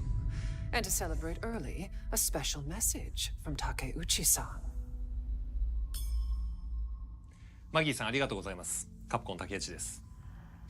皆様のおかげでバイオハザードも30周年を迎えることができました。ありがとうございます。さて、お待たせしているバイオハザードの最新作なんですが、もう少しだけ、あと瞬きするぐらいの間だけお待ちいただければと思います。それでは、これからもバイオハザードシリーズよろしくお願いいたします。ありがとうございました。Oh, I thought we were going to see something. I need a glass of wine too. All right. Thank you, Takeuchi-san, for that very special message. We cannot wait for when the time is right to share more leading into the anniversary of Resident Evil. Now it is time for the next big update for a beloved franchise. Oh, AEW.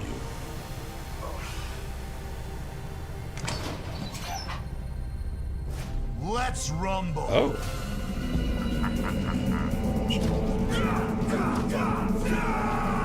Alice.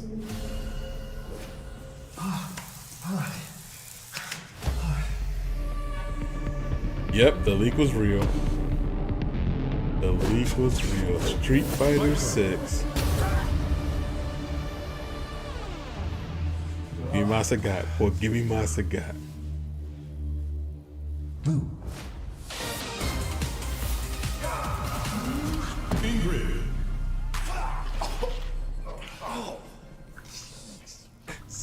Tiger. Come on, boy.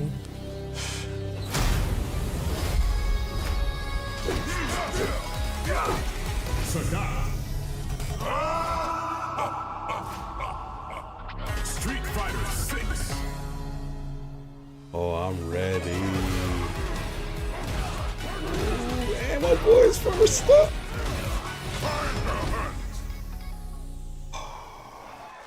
I'm ready.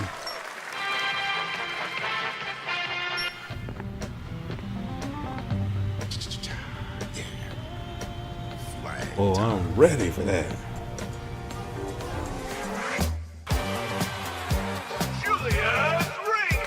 Get 'em, y'all.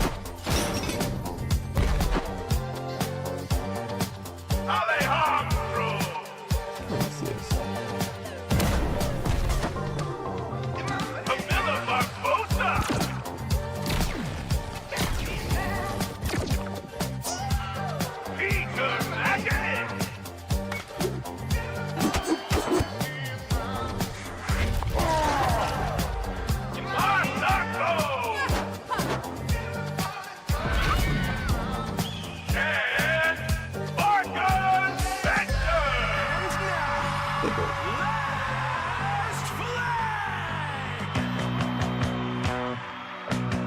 This is a game of capture the flag.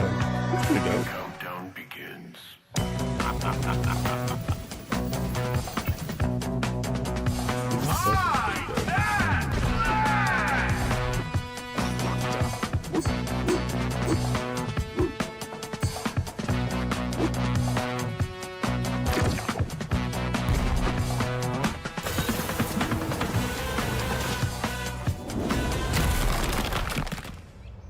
Adios.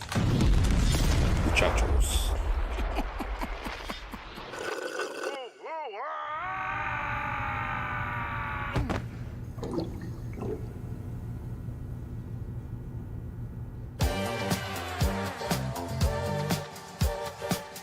Wish list now.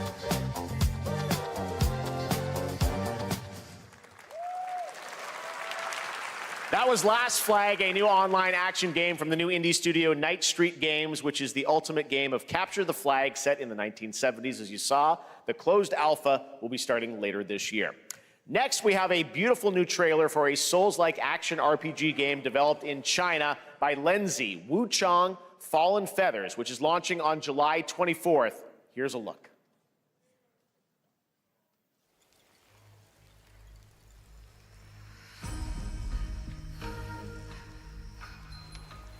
Is this bloodshed really what you wanted?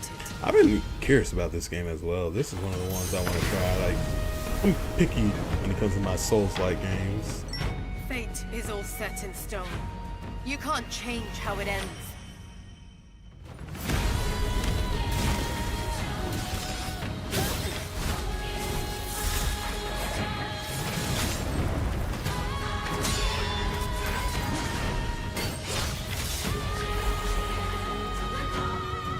I wish they made more of these about like using monsters and demons and stuff, but I know I am in the minority when it comes to that.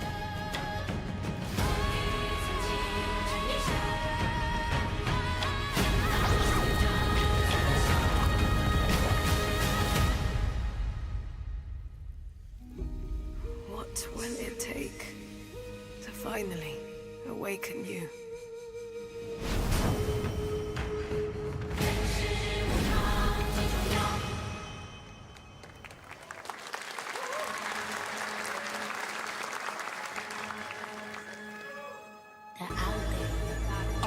Gotta rescue them. This is what we gotta protect. We cannot choose when people's dreams get snatched up out here.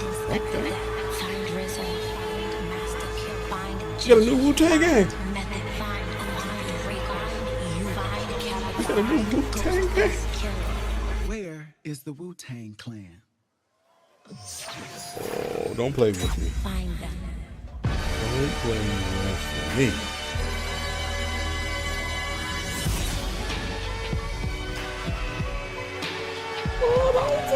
I don't care. I'm buying it. Oh, y'all gotta get more than that. Come on.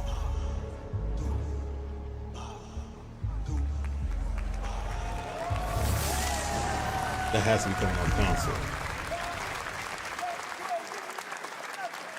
Wu-Tang Clan ain't nothing to mess with. Ghostface Killer is calling on you to rescue his Wu brothers. Wu-Tang Rise of the Receiver is a new co-op action RPG with anime-style fighting, and it's the debut title from the 53-member Brass Lion Entertainment. Now, here's a new look at Guild Wars 2, which has new updates, including player housing, and is free to play. This weekend, to celebrate SGF, you can take advantage of double XP all weekend long.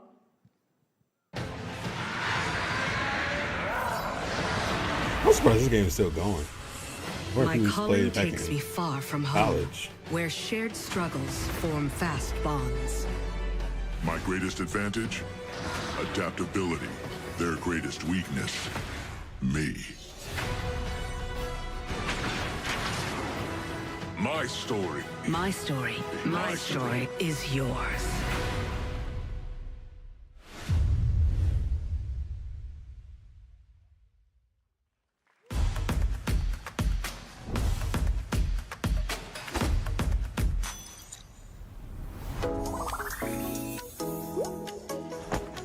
Four platforms.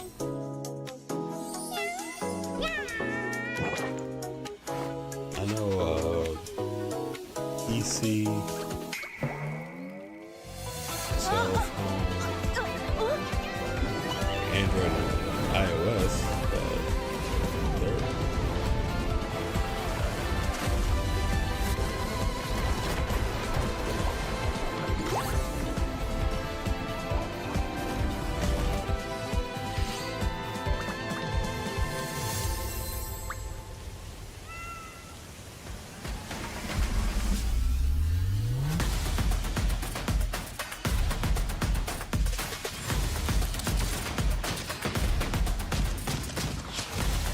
if y'all haven't played Splitgate 2, y'all missing out.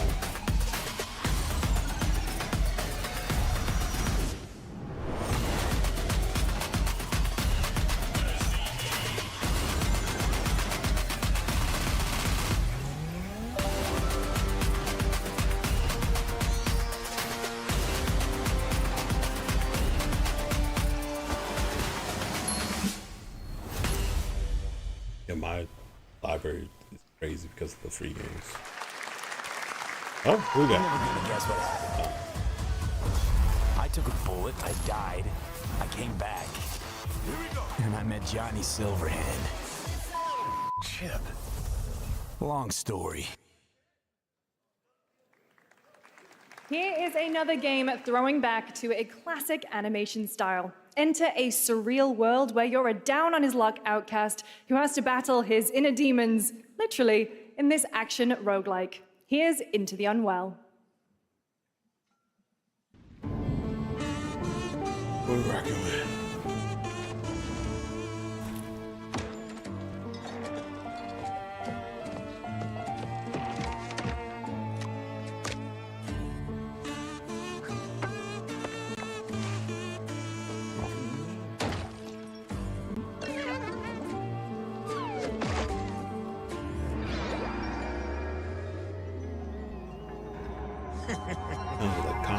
Another relapse, huh?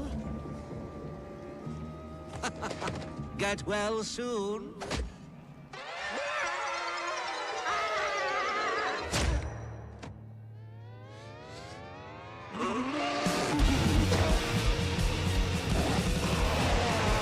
Maybe it's too much for someone like you. It would just remind me back when we used to make stuff like Earthworm Jim. Combat Furley, like they're just trippy off the wall games. Delusional. These just shoot It Larry. won't always be so easy.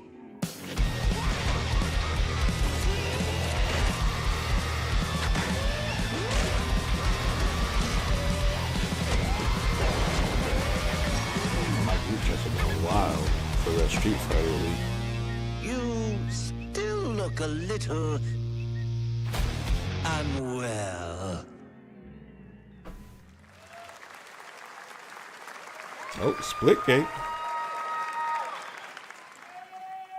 Hey guys, I'm Ian Prue, the co-founder of 1047 Games. I want that game. When we started Splitgate in our dorm room, we just wanted to make a on. game we could play with our friends, and 20 million of you played with us. Now, with the help from our amazing community, we've built Splitgate 2. Why? Because I grew up playing Halo, and I'm tired of playing the same Call of Duty every year, and I wish we could have Titanfall 3. With Splitgate 2, we asked ourselves, how would we take portals to the next level? What if you could portal to entirely different worlds? So we combined the action, movement, and gunplay of arena shooters with the scale and intensity of something much bigger. Splitgate Battle Royale launches free right now, and it's fucking awesome.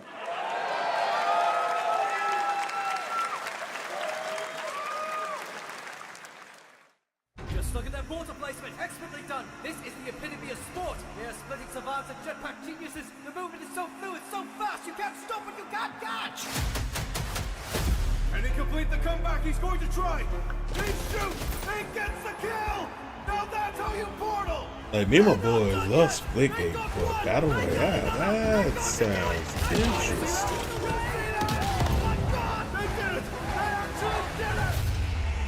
Is this part of Splitgate too?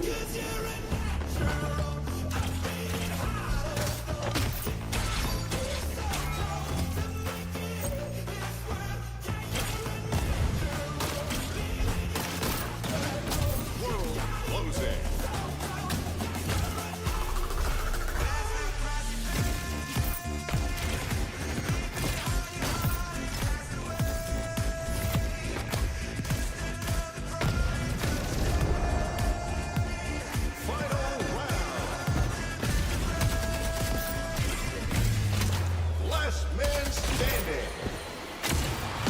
Yeah, that's my bad. This is Splitgate.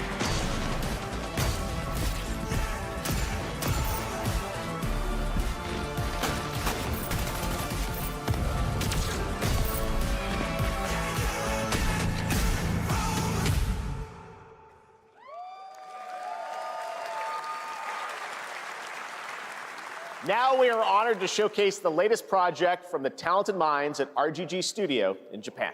Oh, come on now. Is this the Virtua Fighter?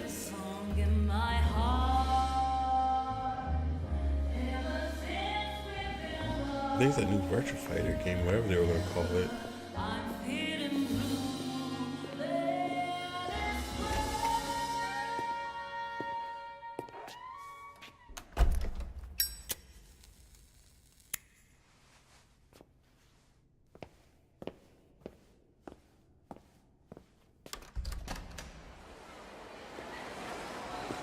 What do they call it? Project something.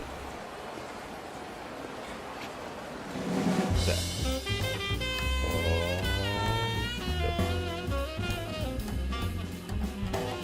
That's the board?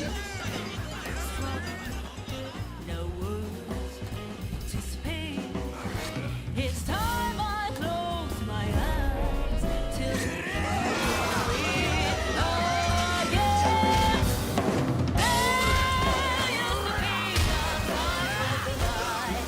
Like a better Shenmue.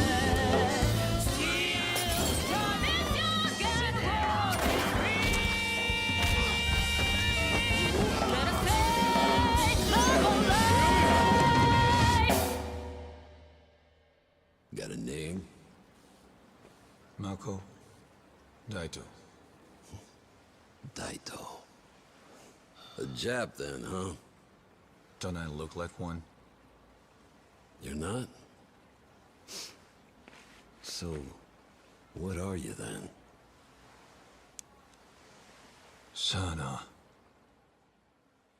俺が知りてえや。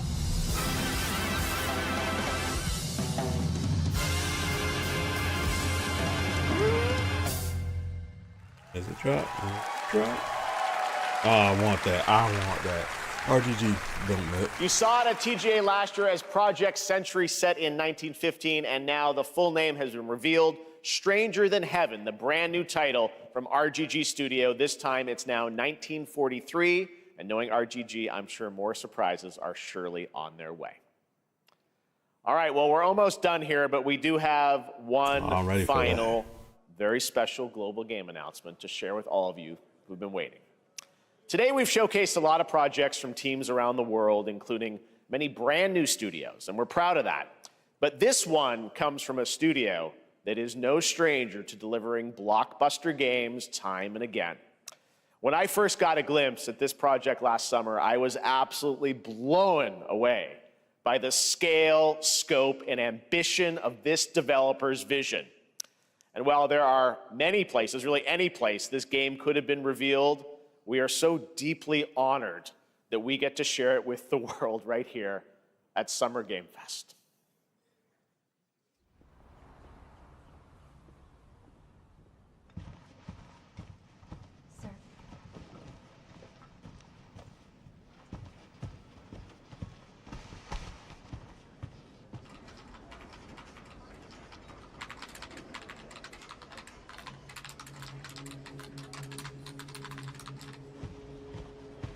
Control 2 or something? FBI.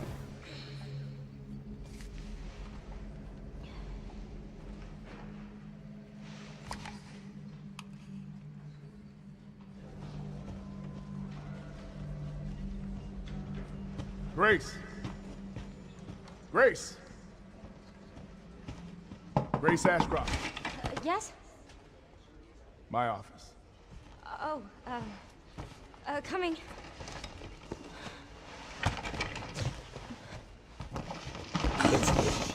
Whatever this is.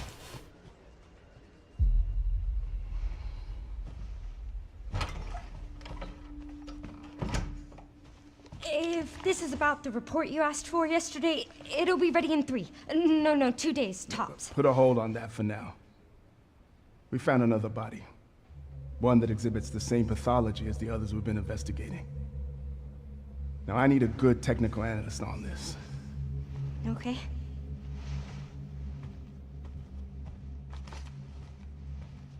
I need your eyes on the crime scene. The Renwood Hotel.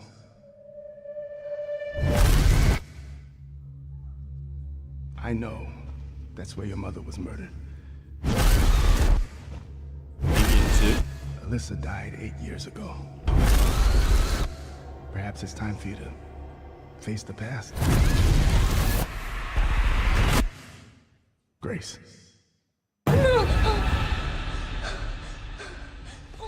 Ain't good. That is not good. What is this? Hanging upside down? Hey!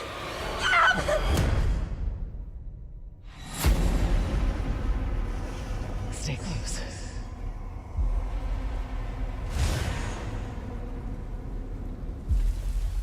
They're coming. I know now that you're the one that I've been searching for. The special one. The chosen one. Miss Ashcroft. Investigating all these strange deaths, huh? We need to keep our voices down. Have you seen the same shit I've seen? Please know that you are my hope. Everyone's gone. Also, it is the new Resident Evil.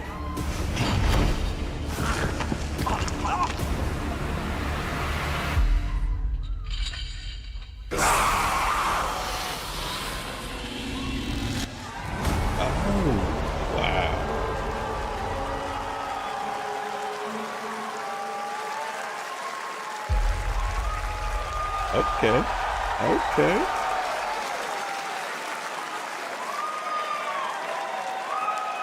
There you have it, Resident Evil Requiem.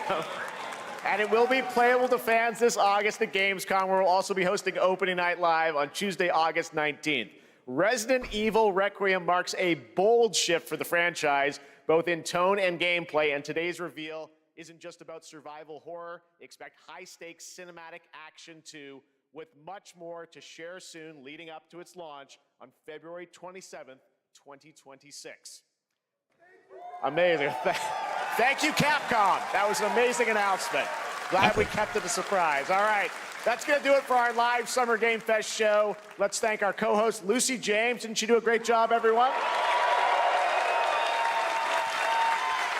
Good job. Lucy got to see the trailer for the first time. I know. I can't believe it. You kept that so secret. Very top secret. All good. All right. Well, there's much more Summer Game Fest to come. Make sure to visit summergamefest.com to see a listing of all the digital events this weekend. You can watch and to highlight even more games, including the Xbox Games Showcase on Sunday. And stay tuned online to see coverage of many of the playable games at Summer Game Fest Play Days that's taking place this weekend in LA. And make sure to stay tuned for Day of the Devs, which is coming up next with additional new reveals from incredible independent studios around the world and deeper looks at some of the independent games we showcased today. Thanks so much, everyone. Awesome. Thanks to you, Lucy. Great job co-hosting. All right, that's going to do it for Summer Game Fest. We will see you at Gamescom on August 19th. Thanks, everybody. I'm definitely watching Gamescom. There's a few that I want. I know my homies are probably going to be excited for that Resident Evil 9.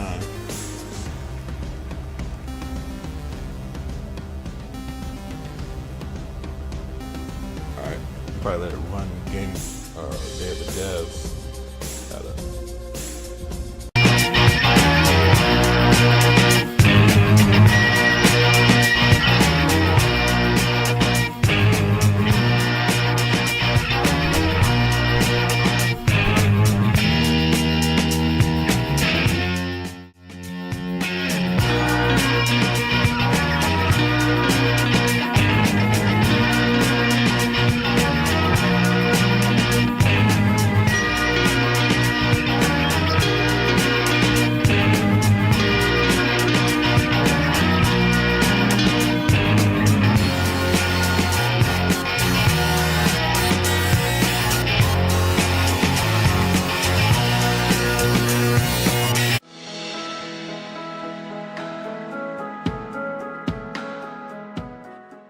Feeling bored with your video games?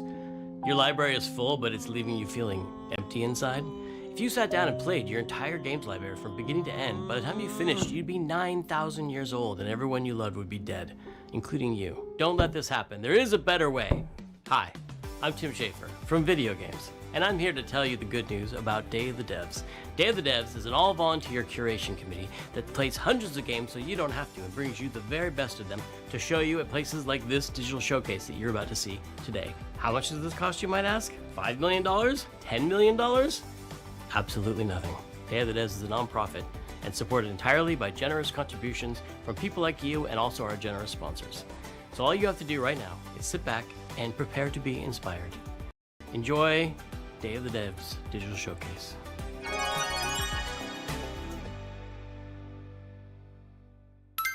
I'm excited to introduce the first look at a new title from Annapurna Interactive and the developers at No Goblin. Ever wanted to live the fantasy of casing a place, gathering intel, and pulling off a heist, all as a mysterious master thief? Well, in Snap and Grab, you'll be able to, and the developers are here to tell you how it's done. Hello! I'm Saskia, Senior Level Designer and Artist at No Goblin. I'm Jamie, Senior Animator at No Goblin, and we're excited to share with you No Goblin's new upcoming game, Snap and Grab.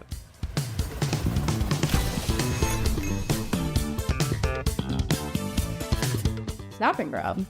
What does that mean? I'm glad you asked. Picture this.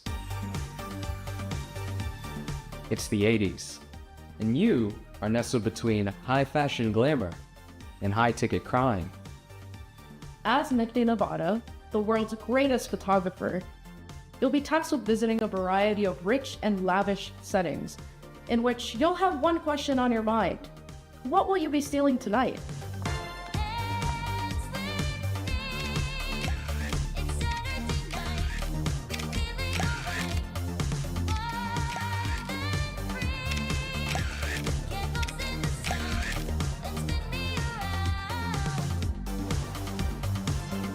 In Snap and Grab, you will do cool crimes with only your camera and your crew. As you visit each venue, you will snap a variety of high-ticket items, and anything that might help or hinder your crew's chances of getting to them. Then, you're done snapping. You'll use your photos to assemble your own step-by-step plan for your crew to grab your future possession. Just be sure to consider anyone who might get in your way, including Rio, a detective who's been on Nifty's trail for quite some time now. Who knows when she'll catch up. As your anonymous deeds make headlines, you'll attract new crew, giving you access to new ways to snap and grab. Will you be able to plan the next perfect heist? Or will your heist fail spectacularly?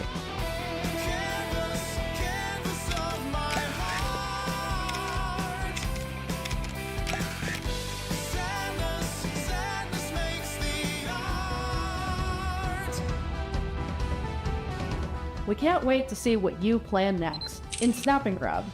Available early next year on PC, PlayStation 5, and Xbox Series X and S.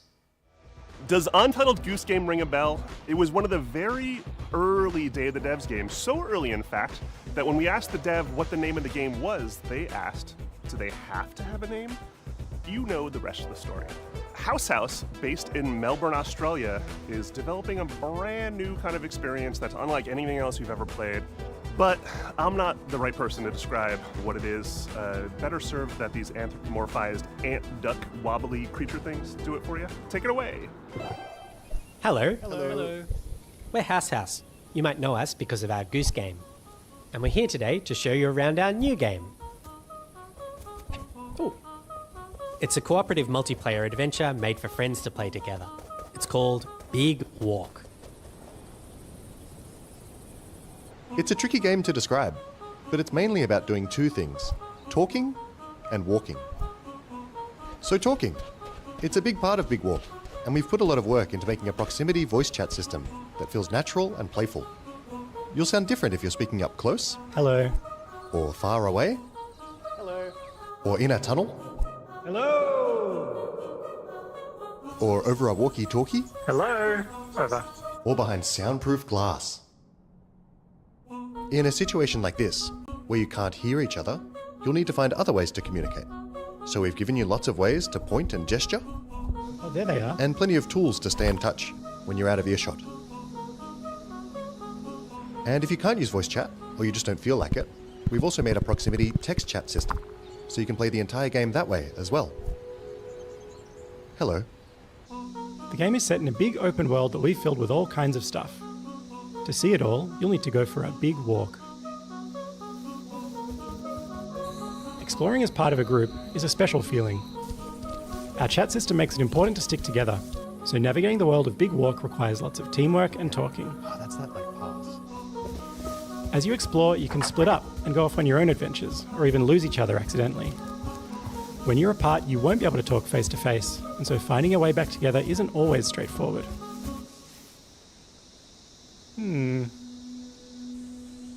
If you get lost in the bush, don't worry. You'll find plenty of ways to stay in touch and find each other again. Hello? If anyone can hear me, please shoot up a flare. Thank you. This building behind me has a challenge in it. Completing challenges like these is the way you make progress through the game. They're all about teamwork, and they're all a little bit different. A lot of them are designed so that you find funny and surprising new ways to talk. You might need to do some miming, or come up with a special code, or even sing to each other. Okay, so you want to find a speaker that's like, ooh wah wah, ooh wah wah, ooh wah wah. They're not all about talking though. There's a bit of platforming in there, some sports, and some weirder stuff too. Stop. Our challenges are open-ended, and leave plenty of room for you to do things your own way. Like the rest of the game, challenges in Big Walk are about the joy of muddling through things together. So that's Big Walk. There's heaps to see and do, but there's also lots of room to just hang out in between. We think there's some real magic that happens when you forget your plans and find yourselves doing something else entirely. You can sit and watch the sunset. Tell stories as you wait for the night to pass. Go dancing. Or you could steal your friend's binoculars and kick them into the ocean. Oi. Sorry. We hope you enjoyed this little tour and got a sense of what we think is so special about this game. We made Big Walk to be a nice way to hang out with your friends in a video game, and we hope you like playing it as much as we do. Thank you for watching. Goodbye. Goodbye. Goodbye.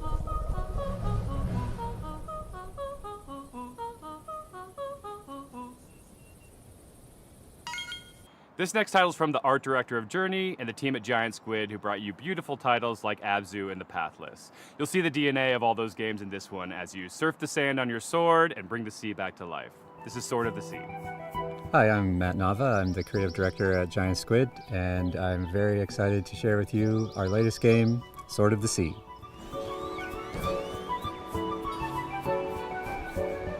Sword of the Sea is a atmospheric adventure game where you surf on a sword. And it is trying to give you the kind of spiritual experience that you get as a surfer, a snowboarder, a skater. It takes a lot of what I've done in my previous games, going back all the way to Journey, Abzu, The Pathless, and you're going to see those elements in the game, but it's going to take you somewhere new.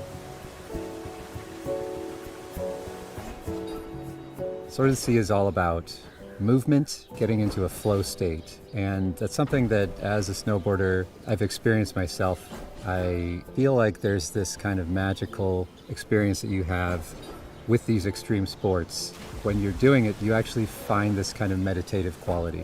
You are moving very quickly, but you get to understand nature in a way that you can't otherwise. You get to see the whole mountain at once, and that lets you kind of connect with the world in a deeper way. And I think that's what we want to do with the game.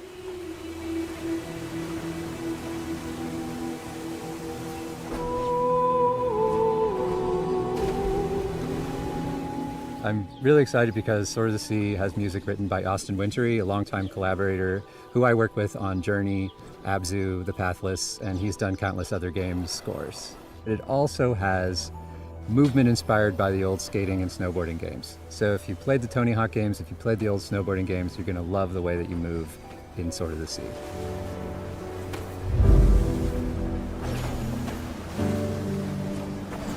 We can't really guarantee that the game will be a spiritual experience for players, but what we can do is create the environment, the conditions under which you might have one.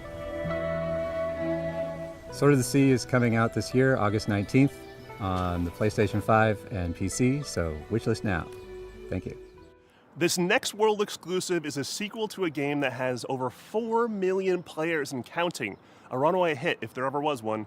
But to make a sequel, you have to bring something new to the genre, something evolved, and that's exactly what this developer did.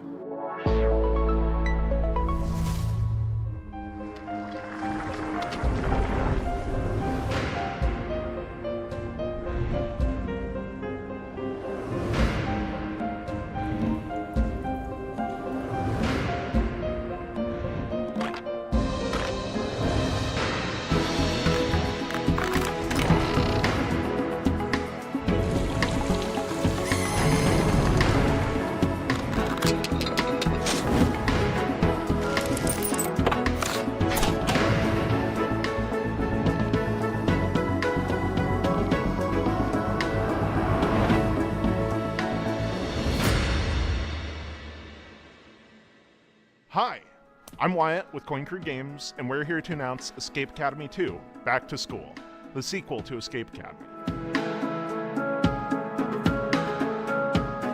Escape Academy 2 is an open-world escape room game, where between your escape room classes, you can explore a living and breathing campus that functions as one big escape room. We felt inspired by games like Animal Well and the Legend of Zelda series, and how they leverage free roam puzzle solving, so we're really excited to bring that into the Academy.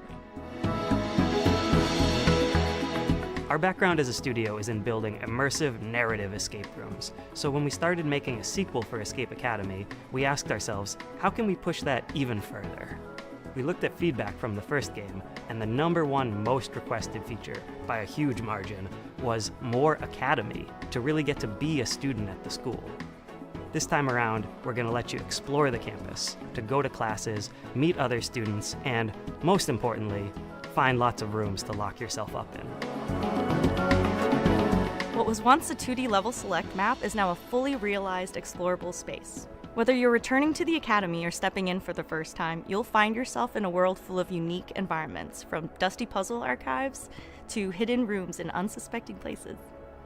The campus is designed to reward curiosity with secrets tucked into every corner for players to discover. From lighting and atmosphere to environmental storytelling, we've pushed every element to heighten immersion and mystery. For Escape Academy 2, our approach to narrative is to really lean into the roleplay of embodying a student at the Academy. You can talk to your fellow escapists to unlock quests, discover lore, and naturally get hit with a deluge of groan-worthy puns. Apologies in advance. Over the course of the game, you'll puzzle your way through character-driven quest lines that string together campus challenges and escape rooms, taking you through your second-year curriculum and the game's central mystery. If you want to get a sneak peek at the game and help us unlock its full potential, join our Discord and sign up for a playtest. We'd love to borrow your brain. Wishlist Escape Academy 2 today on Steam, and we'll see you when you get back to school. So stupid. Devo, Smashing Pumpkins, Lush. All these bands are part of the 80s, 90s vibe that is mixtape, from the prolific creators of The Artful Escape. But this is not a music game or a game about music. It's a game about life and friends and the music that gets us through it. Oh hi, I'm Johnny Galvatron from Beethoven and Dinosaur, here in Melbourne Rock City. This is our secret hideout where we make video games. This is one of our artists, Arden. Fuck off. We're the BAFTA award-winning team behind The Artful Escape. But who cares? What's next? We're making a mixtape. I thought we were in Jeff Keighley's thing. We're in Davido's too. Oh, cool. Mixtape is a coming-of-age action-adventure game about three friends on their last night together, listening to a perfectly curated soundtrack. It's a psychedelic retrospective, a musical journey that documents the breadth of their friendship and their greatest hits.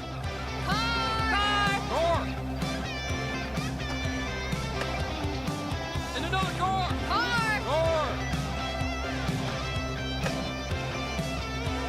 The whole game is a mixtape. The music is a mixtape. There's a mixtape of mechanics, from skateboarding to pulling slushies, a mixtape of eras, a mixtape of art styles and media, designed to take you back to the teenage wasteland. We gonna get your stash and keep going? That's a rookie move. Yeah, have we taught you nothing, Cassandra? What? We all go up to my room and immediately bolt? Dad, give away your grabbing booze. But is the music any good? Holy flippin' meatballs, let me tell you all about it. Thank you very much. We got Joy Division, Devo, I love Devo, Smashing Pumpkins, Portishead, Roxy Music, Silverchair, Lush, The Cure, Susie and the Banshees, Stan Bush, the Jesus and Mary Chain, the unkillable Iggy Pop, and apparently many more. Are they following us? Yup. I can't go to prison. Boxes!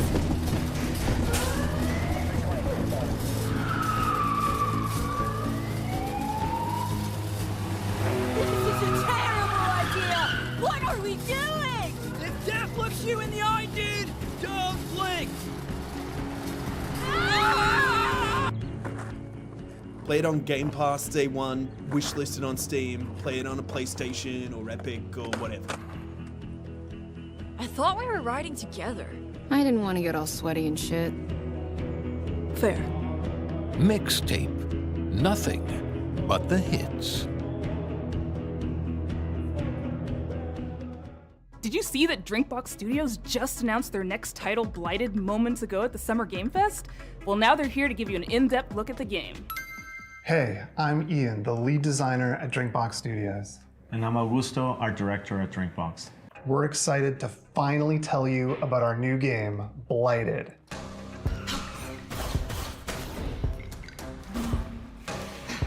Blighted is a hardcore action Metroidvania set in a psychedelic Western nightmare. The game's full of mysteries and secrets, and one of its coolest features is a dynamic difficulty system that constantly changes the enemies, the player, and the world around you as you play. People in this world have a sacred ritual. When someone dies, a seed is planted in their brain. Over time, a tree grows from their skull and bears fruit.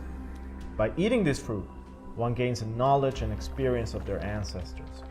That's how it was for generations. That is, until the one they called Sorcisto defiled the ritual. He discovered that by eating brains raw, he gained immense power. Sorcisto ate the fruits, destroyed the trees, and devoured your entire community. And in doing so, he released a reality-altering disease known as blight. As the lone survivor, you have a singular goal. Hunt down Sorcisto to reclaim the memories of your people. Now, like the rest of the world, you're afflicted with blight. It's constantly overtaking you, making enemies aggressive and unpredictable, and changing your perception of the world. You can find ways to suppress it, or you can harness it to fight back even harder. With practice, you'll be chaining together finishers, taking out huge blighted beasts, devouring their brains, and using their memories to fight and explore. With enough blighted memories, you'll start to see new layers of reality, reach hidden locations, and discover new gameplay mechanics. Blighted marks our studio's first venture into 3D, allowing the art team to bring their designs to a whole new level as they craft gorgeously eerie worlds for you to explore. You'll be making your way through remains of long-dead civilizations and manifested nightmares, through mines carved into the interior of petrified giants and scaffolds to the gods. Drinkbox has a rich history with action games, from Guacamelee to Severed to Nobody Saves the World, and we're excited to craft another one that will put your skills to the test. Blighted will support full co-op like many of our past games, and we're working with composer Jim Guthrie to create a soundtrack you'll never forget. We're excited for you to try the game, and we're aiming to have a playable demo later this year. Wishlist the game on Steam and follow us on social media to make sure you don't miss it. This next title is from a bona fide Day of the Devs alumni, Outerloop, whose games Thirsty Suitors and Falcon Age have both been previously celebrated in our showcases. Outerloop prides itself on being a minority-led studio with a mission to create accessible but meaningful games about underrepresented cultures and themes, and this title is a beautiful and vibrant example of just that. This is Dosa Divas.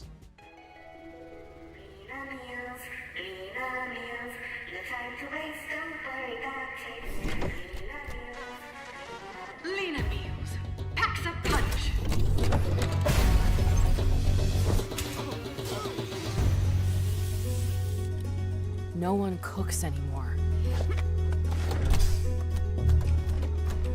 Food in tubes? Yuck! I'm so hungry.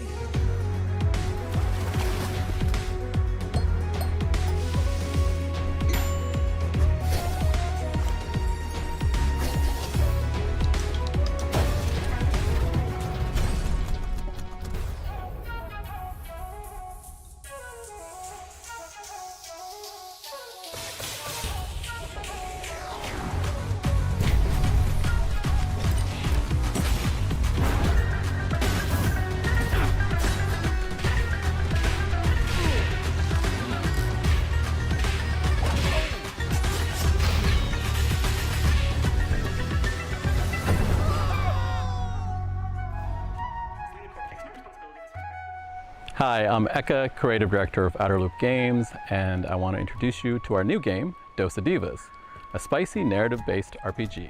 Platform through vibrant villages, battle corporate goons, reconcile with loved ones, and eat one last meal together before saying goodbye. Double jump, drill, and grapple your way through the world to discover local ingredients, hidden paths, memories, and new friends. Engage in a flavorful turn-based combat system where every attack packs some heat.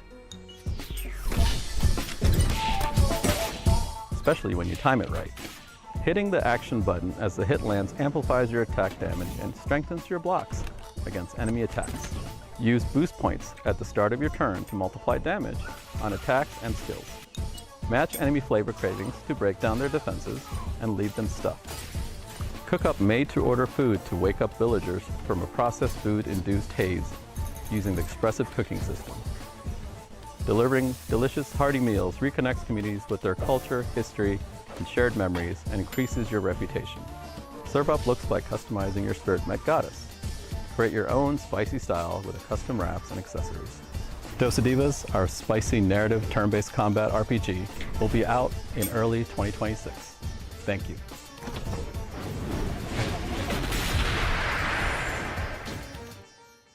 Our pals at Heart Machine, creators of Hyperlight Drifter and Hyperlight Breaker, have teamed up with our buds at Devolver. They're mixing things up with surreal, interdimensional demon horror. It's a genre, right? Or is it a genre? Probably should be a genre. Here it is.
Hi, I'm Miriam, producer at Heart Machine, working on Possessors. Possessors is a search action game set in Senzu, a corporate-run city which has been overrun by demons. What you've just seen is one of 4 animated shorts we made with Powerhouse Animation. They each tell the story of how a character or a creature from Possessors survived the attacks of the demon, or how they perished.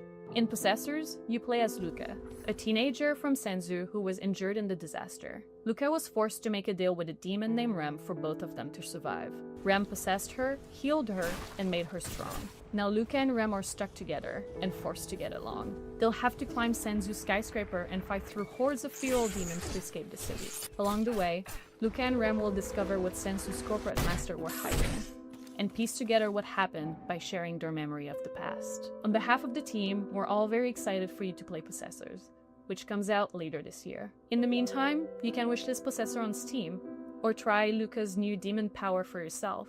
A demo of the game will be available later today. Moonlighter hooked me with its novel shopkeeping gameplay, its clean combat, and its satisfying dungeon-to-market gameplay loop. I could seriously play it all day, and I did. The developers at Spain-based Digital Sun seem to have made some ambitious upgrades to its sequel, including an expansive 3D world, a big change from its previous pixelated form. I hope you're as excited as I am to take a peek at Moonlighter 2: The Endless Vault.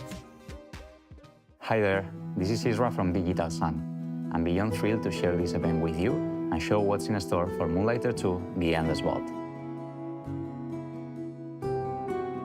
Moonlighter 2: The Endless Vault is a sequel to our beloved shopkeeping roguelike. As in the first game, here you venture into ever-changing dungeons to fight enemies and find relics. Then you go to your shop, sell your loot, and turn it into a profit to get better gear. This unique blend of gameplay is what made the first game so special, and now we're bringing it to a whole new dimension of quality and ambition. Talking about new dimensions, this entry begins in Tresna, a blood-brimming town. Here, Will finds himself stranded after one of his adventures. He won't be alone, though. Old and new faces will join him along the way. For now, let's jump straight into the portal, where every adventure unfolds and both battles and looting take place. From the arid lands of Hodu to the grassy landscapes of Aeolia, each biome offers new mechanics, enemies, and rewards.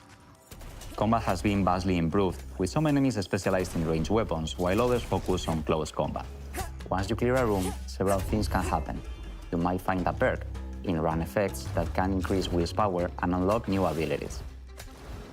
The other option might sound familiar to veteran merchants, as you can also stumble upon a chest. Inside, you'll find tons of priceless relics.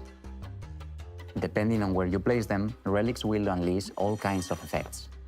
Backpack management will influence the outcome of your expeditions. Unlike in the first game, you'll be able to see the base value of each relic, although backpack effects can double or triple your profit. Let's say that you keep the adventure running. Let's say that you even feel brave enough to face one of Moonlighter's 2 bosses. These battles will put your skills to the test. Take the so-called Herald, for instance. This is one of the first bosses of the game and shows how the combat has evolved since the first Moonlighter. The Herald will throw projectiles and beams non-stop, forcing you to find cover and dodge hits. He's also protected by a sound barrier that you'll need to deactivate before striking back. Merchants need to be smart. It doesn't matter how far you get. Successful runs leads to the same place, your shop. The shop is where you put a price on your loot and try to get the best deals. There are ways to influence the outcome.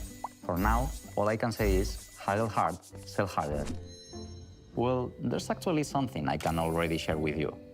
Just like the perks in the dungeons, you can also unlock special effects each time you open your shop. They can potentially skyrocket your profit, unleashing powerful synergies and selling streaks. You never know what will happen when you open your shop. That's why we call it a shopkeeping roguelike after all.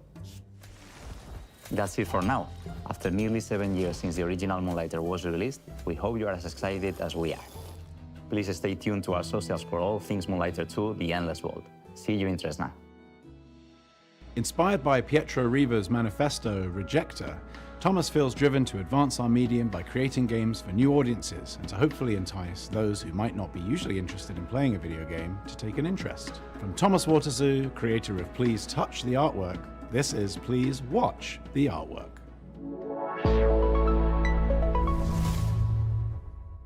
Hi, welcome to Day of the Devs ASMR edition. My name is Thomas Waterzoo and I'm a developer from Belgium.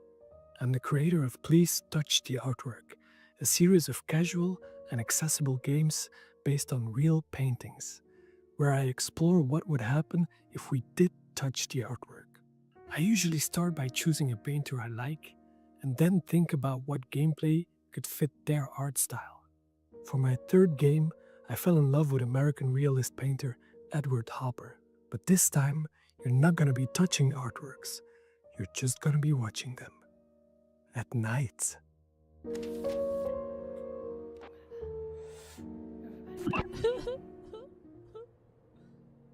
Please Watch the Artwork is a psychological spot the difference game, where you are a night watch at the Museum of Animated Modern Art.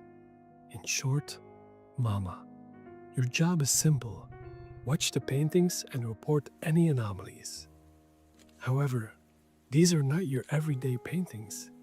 They are alive, and there is a mysterious sad clown wandering around, spreading their sadness over all the paintings. You're gonna need a good memory, focus, and lots of coffee to avoid this from happening. If you don't know Edward Hopper, no worries. You don't need to know him to be able to enjoy the game. But he's most famous for his painting, Nighthawks. He depicted themes like loneliness and urban isolation, so for me it made sense to create a psychological horror game. I also wanted a mechanic that made people really look at the paintings, hence the Spot the Difference gameplay. There are no jump scares in this game, and no monsters. The only things that are chasing you are the feelings of paranoia, self-doubt, and maybe some nostalgia towards Hopper's America from the early 20th century. Okay, you've got some clowns, but they are kinda harmless. It's just you, the night, and the paintings. I don't have a release date yet, but you can now wishlist the game on Steam. However, and don't tell this to anyone, it's probably gonna be around Halloween this year. Shh.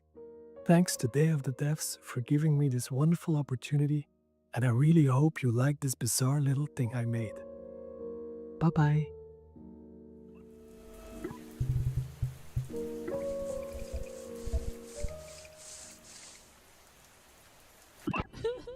We've had a long-time love affair with this next dev at Tribute Games. It goes all the way back to the very first day of the devs, where we showed Mercenary Kings. It's been amazing to see what they've done since then with games like Teenage Mutant Ninja Turtles Shredder's Revenge, which is a huge nostalgic bomb, and they're set to deliver again with Marvel Comic Invasion.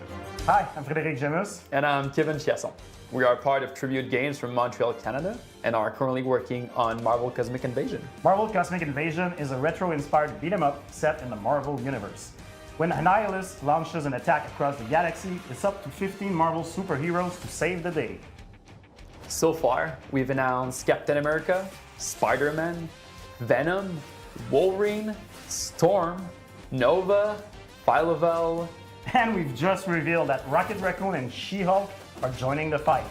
Each heroes have been designed around their unique strengths and powers. Some of them can take on airborne enemies, while others can deal devastating damage closer to the ground. We also introduced an exciting mechanic, the Cosmic Swap, a tag team system allowing for instant switching between two heroes, creating powerful combos and unique strategies. For level design, we recreated iconic Marvel settings such as the mutant heaven of Genosha, the high-tech mobile base of S.H.I.E.L.D. Helicarrier, plus a thrilling roster of legendary locations across the cosmos. We had a lot of fun inserting fan-favorite references for you to find out in the background, so keep a lookout. As devoted fans of the Marvel Universe, we saw this project as a huge honor and a great opportunity to celebrate our childhood's fondest memories. Who knew that the countless hours spent at the comic book shop or the arcades would bring us here today? We hope that Marvel Cosmic Invasion is a true love letter to all fans who grew up with the Marvel Universe. Marvel Cosmic Invasion is coming to PC and consoles this holiday. And now for something of a moodier persuasion. A horror fantasy life sim co-directed by the pixel artist from Celeste, with haunting and lovely music from Disaster Piece, composer of Hyperlight Drifter, It Follows, and Fez. And to boot, an amazing group of human developers from Vancouver.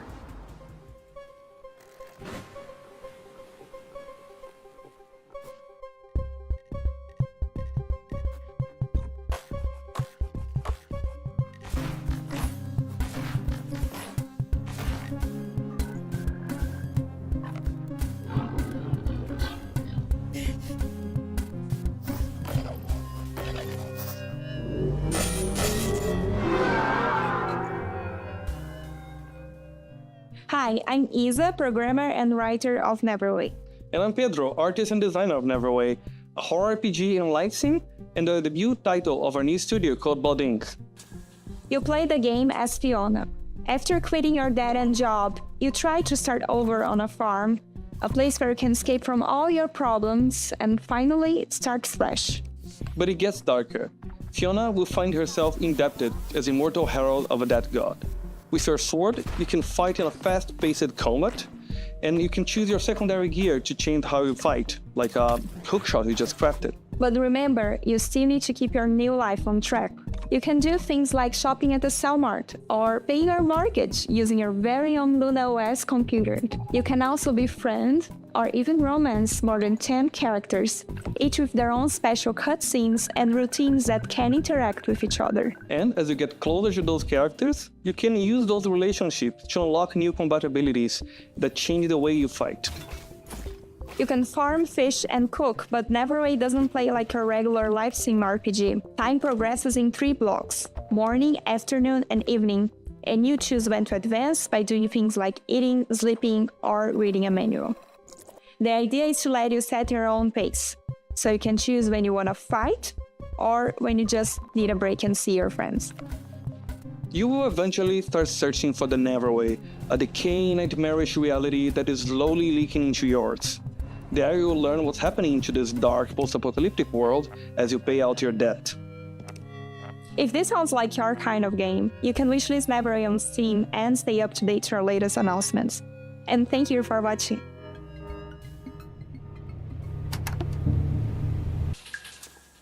It's time for a world premiere. This one from a studio based in Johannesburg called Nyamako. Their previous title, the postmodern platformer Semblance, earned them a place on Forbes Africa's 30 Under 30 list back in 2018, along with a host of other accolades. And since then, they've been hard at work on Relooted, a heist game which tackles a political and righteous subject matter.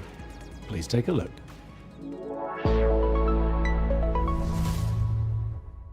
We need a ride. Something incognito.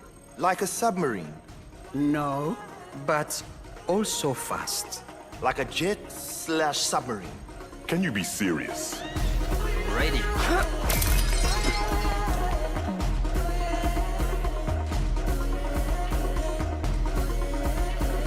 Hi, I'm Maka, the lead animator at Nyamako. And I'm Sita, producer at Nyamako. Relooted is set in the near future, where a new treaty has been signed between the West and Africa. The treaty goes that all African artifacts that are on public display must be returned to their country of origin. But museums are using a loophole to avoid repatriation. They begin to only exhibit artifacts in private. Our heist crew is made up of regular people who band together to see these artifacts returned to their country of origin, operating from a hideout in Johannesburg, South Africa. Cuckoo, how do you do the mysterious play, guy? Are you not tired? Rest. We have work to do tomorrow. In the real world, a French government report estimated that 90% of sub-Saharan African cultural heritage is in the possession of Western collections. That is millions upon millions of deeply important cultural, spiritual, and personal artifacts, including human remains, that aren't in their rightful place. While the locations in the game are vague and invented, the 70 artifacts in Relooted are very much real, and, as of today, reside in Western museums and private collections. Take, for example, the Ngaji drum, a hugely important spiritual item to the Pokomo people of Kenya. It was believed destroyed in 1910. In reality, it had been sent and kept in storage in a European museum. In 2016, a museum let a Pokomo prince visit the drum in storage. He was the first Kenyan in over 100 years to see the drum. It still remains in storage today. Before each mission in Relooted, players will receive a briefing where they can learn more about these artifacts, where they are from, their significance, and how they came to be removed from the African continent. He was taken to England following the suicide of his father and the defeat of the Ethiopians by the British at Magdala in 1868. Relooted is a combination of action and puzzle. Once you pick up a target artifact, the alarm triggers, and you only have a certain time to get out before security arrests you. The puzzle comes in figuring out your plan, and the action comes in executing it. The heists are made up of 3 phases. In phase 1, you case the joint, collecting information about where the targets are and what obstacles you'll face. From here, we can smash the security glass and get you up to the next floor. In phase 2, you roam the level, carefully avoiding tripping the alarm and preparing your escape route.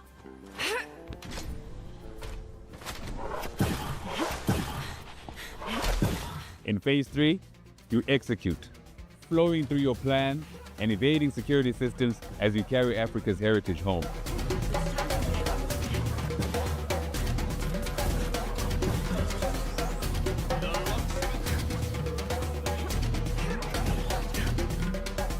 Relooted is coming to Steam, the Epic Game Store, and Xbox Series X and S. You can wishlist it now. Remember Patapon, that charming series of games about those little dudes walking around doing stuff and making music? Well, there's a sequel. Well, kind of a sequel. It's a spiritual successor.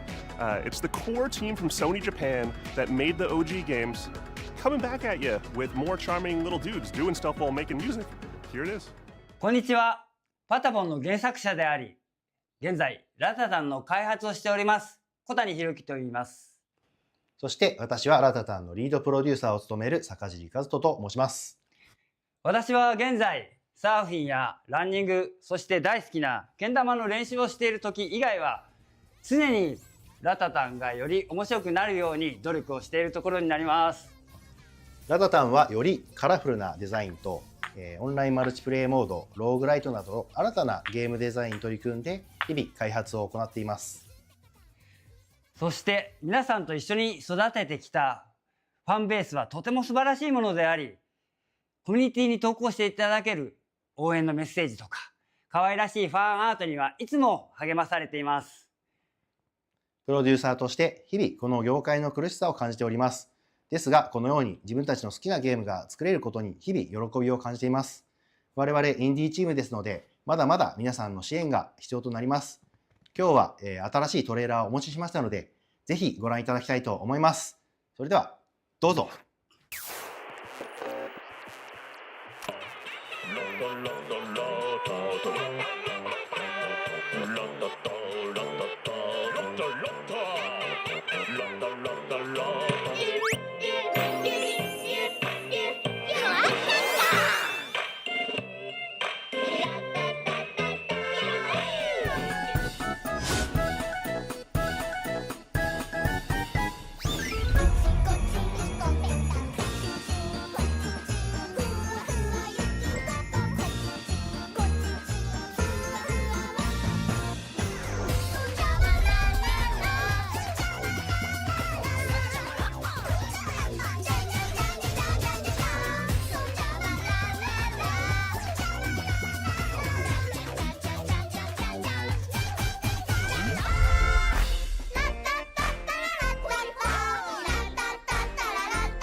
デイ・オブ・ザ・デブス、そして素晴らしいファンの皆さんに感謝を込めまして、乾杯! This next game, led by the legendary Warren Spector of Epic Mickey and Deus Ex fame, is a totally new take on stealth. His talented team is making something like nothing else. It's an evocative game set in a turn-of-the-century universe, and I cannot wait to play it. Hi, I'm Warren Spector, Chief Creative Officer at Otherside Entertainment. At Otherside, we don't play it safe. We take chances, we tackle hard problems, and we do what's right for games and gamers. And what's right now is Thick as Thieves. It's a multiplayer stealth action game, unlike any action or stealth game you and your friends have experienced before. Response to the idea and what we've been able to show has been terrific. The team behind the game is so excited by the response that we wanted to show you more. So here's an early pre-alpha sneak peek at Otherside's upcoming player-powered game, Thick as Thieves.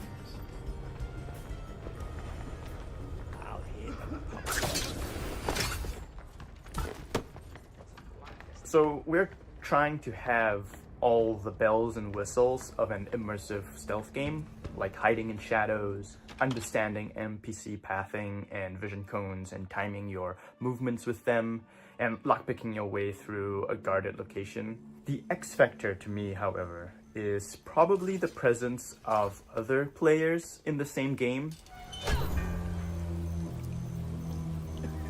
The thing is, I could study the AI all day long. I could study the levels all day long. But the other thing is, I don't know what another player is going to do. Are they going to actually pickpocket me? Making, situations that are just so fun. Something that won't happen in another match ever again. I think that's the thing that I'm looking most forward to seeing players do. I can feel like a real master of stealth or deceit or cunning because I'm not just outsmarting NPC AI, which can be satisfying, but it's an actual human being that I'm getting the best of. So one of our core design pillars in Thick as Thieves is to play with your ears. And to me, that means a lot as audio director because you understand your surroundings at all times. You understand where you are on the map. You can hear where other thieves are. You can hear other threats like guards. You could also be able to tell oh, I'm in this quiet environment, and then I can hear outside, it's very loud. So I'm thinking to myself, wow, okay, if it's raining and there's a thunderstorm, maybe that can mask some of my sounds so I can kind of go in undetected. And a lot of this is not faked. If you hear a train in the background in the distance, there's actually a train passing by in the world. Every thief for themselves, right? You know, thieves going at it 1v1v1. And one thing that I really like to do is kind of stay back in the shadows and watch everyone go at it. People are falling into my traps and then just waiting for the right moment to swoop in.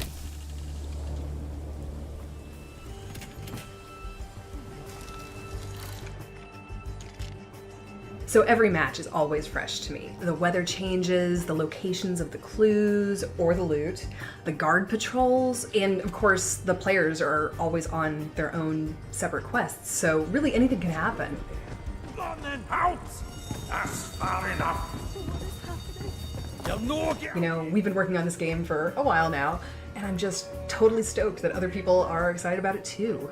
I really want to get this game in front of more players as soon as we can, and I'm hoping that many of you will sign up for a playtest. We'd love to get your feedback on the game, and we'd love to show you what we've been putting together over here.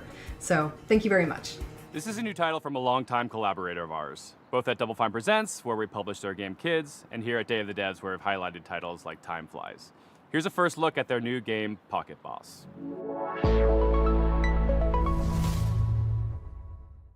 Hi, I'm Mario. I'm roughly half of a small studio called Playables, based in Zurich, Switzerland. I worked on games like Plug and Play and Kids. But now I'm looking forward to show you something brand new, Pocket Boss. Pocket Boss is a short game about the small joys of manipulating data. As a remote worker, you are in touch with your boss through a chat interface and will get all kinds of requests. Be smart, erase competitors with one swipe of a finger, navigate the stock market without crashing, and generally find easy solutions for hard problems. Your boss will verify if everything looks correct, and most importantly, beautiful. But as you do all that, the charts start to get a life of their own. They go wild. Will you be able to tame them? Or maybe even find your own satisfaction on your way to success? Pocket Boss is an intimate encounter with data exploring the secret life of charts. The game will come out later this year.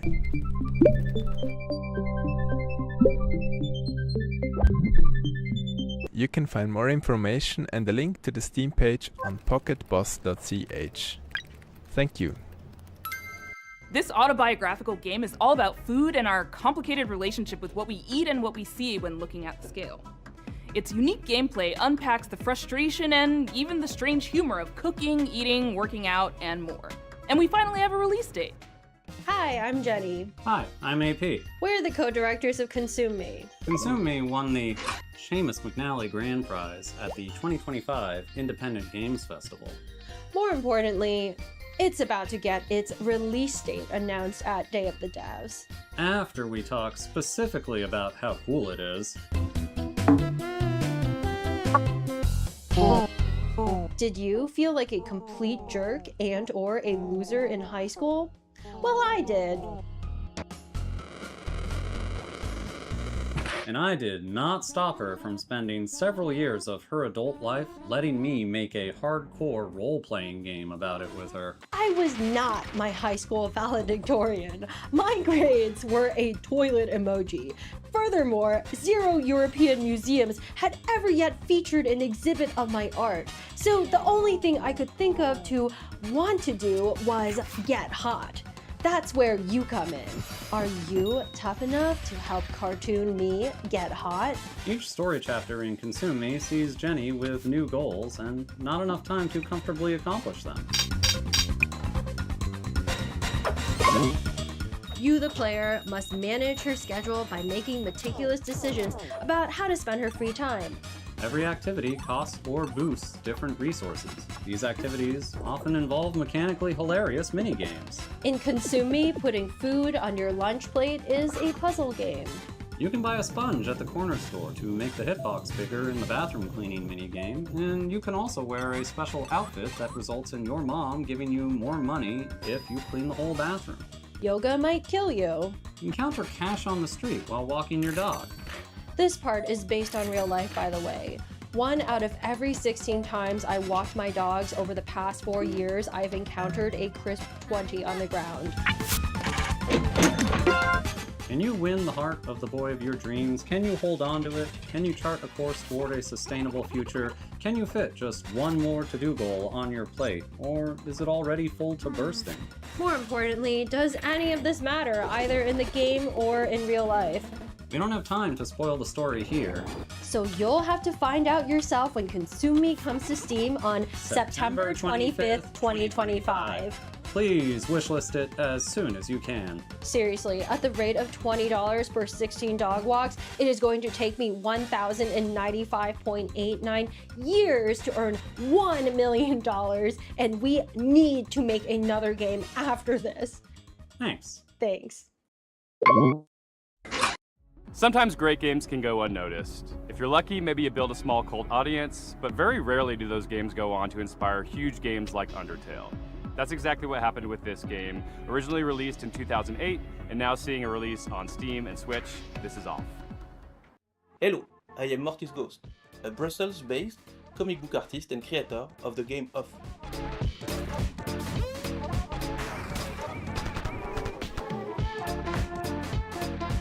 Off is a game I made 15 years ago when I was still a big, sweetie, drooling crybaby. It's a Japanese-inspired RPG where you control a baseball batter chasing ghosts in a cubic, strange world. I made this game with no other ambition than to create something funny to show my friends and a few people on the internet. But it got out of my control and became very famous. The reason is that the game is somehow cursed. It harbors a diabolical force that I can't describe. I ask you please not to play it.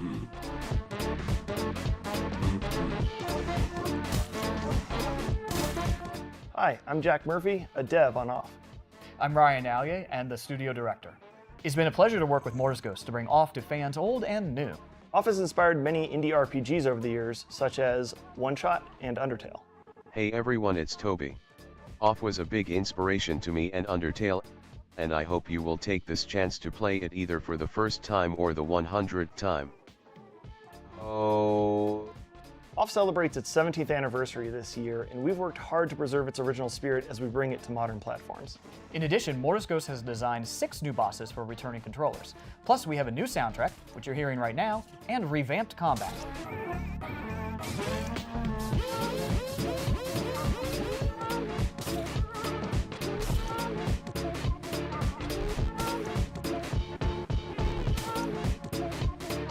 We're proud to announce Off's release date for Nintendo Switch and Steam.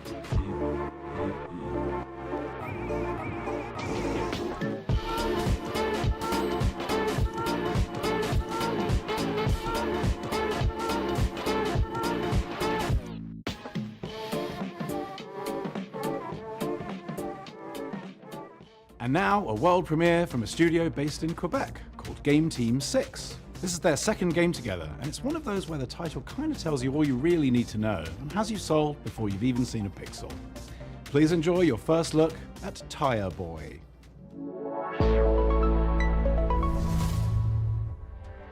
Hi, I'm Corey Martin. I'm Thomas Tobin. And I'm Andy Chmalenko. We're co-creators of Game Team 6, a small studio from Canada making heartfelt games with big ideas. We're so excited to introduce you to Tire Boy, a playful action-adventure platformer about a tire person. Tire Boy is fast and nimble, leaping through lush environments, solving environmental puzzles, and taking on heroic battles. All while helping locals and uncovering his own past.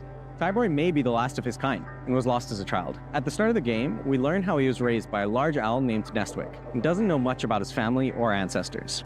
It's a story about connection and curiosity as Tire Boy journeys through a vast, unfamiliar world, searching for purpose and traces of his forgotten origins. Many of the locals have grown fond of Tire Boy. They'll often ask him for things ranging from small favors to the game's main objective. which is to repair a giant radio transmitter to help the local community make contact with long-lost travelers. In spite of its silly premise, we're striving to make the world feel really grounded and genuine. Another thing we've emphasized throughout development is being playful with the scale of things in the world, wanting to make the player feel small and make you feel like a kid, giving you that childlike experience of feeling like everything around you is impossibly big. And that has a meaningful impact on gameplay, given that you move fast and it feels more satisfying to do so in a big, sprawling world. Tire Boy is weird, heartfelt, and full of little surprises. And we've built it to feel like a place you'll want to come back to, whether you're chasing big moments or just soaking in the quiet ones. Wishlist Tire Boy on Steam now and follow @tireboygame.com on Blue Sky to keep up to date. Thanks for watching and enjoy the rest of the show. Who doesn't love a vacation? Toem took us on a delightful expedition, and the sequel, Toem 2, takes us even further from 2D to 3D. Something we made from Sweden does it again. Hello everyone, I'm Lucas. And I'm Niklas. Co-founders and developers at Something We Made. Some of you might remember us, or even better, our little game Toem from 2021's showcase. Making Toem was an adventure on its own. We never thought it would bring a whole chapter afterwards filled with love from all around the world. And that's why it's exciting and honestly a bit scary returning to something so dear to our and others' hearts. We teased the game at Wholesome Snack in December, and we're beyond stoked to show the game for the very first time.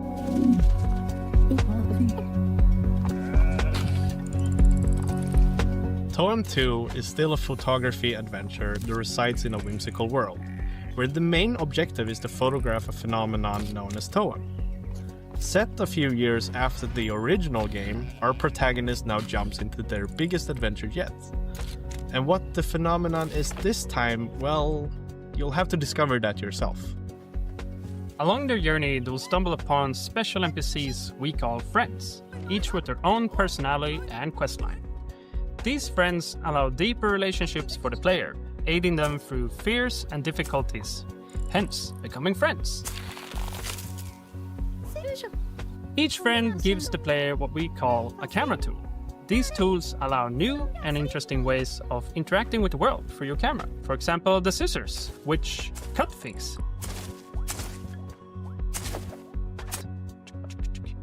Or take the hammer, which, yeah, you guessed it, is great for smashing stuff. As you might have noticed, we have updated the visuals. It's a crafty mix of render styles that allows us to reimagine the world without compromising on the vibes. And finally, and maybe most importantly, we have a new movement system. It's probably the biggest change compared to Toem 1, and you can now jump and climb your way through the environment. It adds a lot of playfulness for us when designing quests and regions, ultimately making the world feel more free and open. And don't you worry, the handy camera continues to be the main gameplay component. This time, we made it feel a bit faster and snappier. And tying that in with the new movement, we can't wait to see the photos you'll take. So to recap, more story, updated visuals, and a fun new movement system, but still the very same chill and cozy experience. The whole team is working so very hard to make Toem 2 something that can stand proudly besides the original game, celebrating what worked while improving the rest. So if you're interested to learn more, go wishlist the game and join our Discord. See you all real soon. Hello! Are you looking for a way to support Day of the Devs and you just don't know what to do? We have a new collaboration with our partners at the Academy of Interactive Arts and Sciences. They have an annual program called Game Maker Sketchbook, which sees a celebration of artistry in games. And we don't mean just concept art, we mean character designs, we mean storyboards, we mean iconography, all the different kinds of art that go into developing a game. They are putting a spotlight on, and it's awesome. This year we worked with an illustrator called Nimit Malavia to make this epic piece that features characters from all the best games of the year. Literally dozens and dozens of characters, a veritable Where's Waldo of every game character that you love. That print is limited edition and on sale at iMeepit.com. All the proceeds go to the AIAS Foundation and Day of the Devs. Literally, we're nonprofits asking for your dough, but like, it doesn't just mean giving money. It means you get something in return too. Isn't that a joyous thing? We want to give a huge shout out to our flagship sponsor at Xsolla, who really helped make Day of the Devs happen this year. Xsolla is a global video game commerce company that aligns with our mission to help developers connect directly with players and sell more games, without giving up control or extra revenue. Launching today is a new Day of the Devs activation on the Xsolla Mall to spotlight some of our favorite games from recent Day of the Devs showcases. Scan the QR code below or head to this URL to explore some amazing indie games. And thanks again to Xsolla for supporting this celebration of creativity and community. Thank you, Greg, for that riff on Xsolla. We are so happy to have them as our flagship sponsor, but we also have some other sponsors to thank because it takes a village to support Day of the Devs. We are a nonprofit, and every little bit helps. We got our founding sponsors, Double Fine Productions and I Am 8-Bit. We have a whole list of other folks that have been contributing throughout the last year, and we just want to give them a shout out. Annapurna Interactive, Blumhouse Games, Devolver Digital, Idea Xbox, 47 Communications, Panic, PlayStation, Razer, Sabotage Studio, Studio MBHR, Summer Game Fest, and Jeff Keighley and the whole gang at the Game Awards for your continuous support. Thank you so much. And if you'd like to donate directly to Day of the Devs, you can go to dayofthedevs.org and do so there. And remember, Day of the Devs is a 501c3 nonprofit organization, so any donations are 100% tax deductible. If you like what you saw here today and want more, just follow us on the World Wide Web, www.dayofthedevs.org. Please wishlist these games. It means a lot to the developers. And thank you for watching today. Thanks to all the developers for sharing their games. And thank you to all our generous sponsors for making this possible. We'll see you next time on Day of the Devs. Point. Huge thanks to our friend Dose One for providing the beats for today's show. And please stay tuned for a musical performance from the game Unbeatable and the band Peak Divide.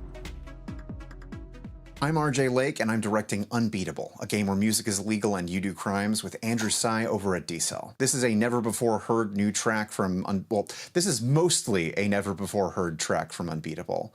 It's not a live performance, but all the performances in it are live, if that makes sense. That's because the guitarist is playing lead guitar and rhythm guitar and acoustic guitar and is the drummer, and our keyboardist is the cameraman. This should show you probably just how much work goes into even one of the songs on our 100% original soundtrack, which, by the way, starting right now, you can pre-order at dcellgames.bandcamp.com. That's right, at dcellgames.bandcamp.com. You can pre-order the soundtrack and you'll get all of the songs that we've shown off so far, including this one. Enjoy.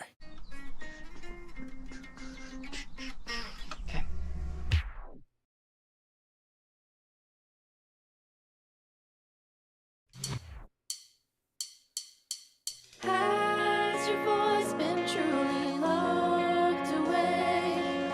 Kept inside these worn out days we made? Or maybe this is another dream I'll soon forget.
That song is called Worn Out Tapes, and it's actually going to be playable in our demo starting during Steam Next Fest on June 9th, alongside Worn Out Tapes' Tally Ho version, which you might recognize from Rhythm Doctor. I remember hearing that first version of Worn Out Tapes all the way back in 2018, which is when we started working on the game. As time went on, the style of the game's music and the way we designed the charts for them evolved.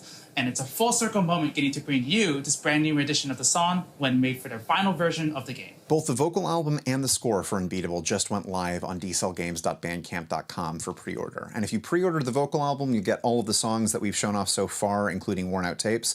And if you pre-order the score, you'll get all the background music from the demo, all the cop fight music, all of the baseball stuff from the demo. You can also listen to all of that starting today on our YouTube channel. And that's basically it for my calls to action for this. What else is there to say besides wishlist the game, play the demo, and thank you a lot. Like, genuinely super... we're not here without you. Like, genuinely. I don't have anything to say. I don't have any real words. All the planned stuff ended back when I stopped talking about the album. This...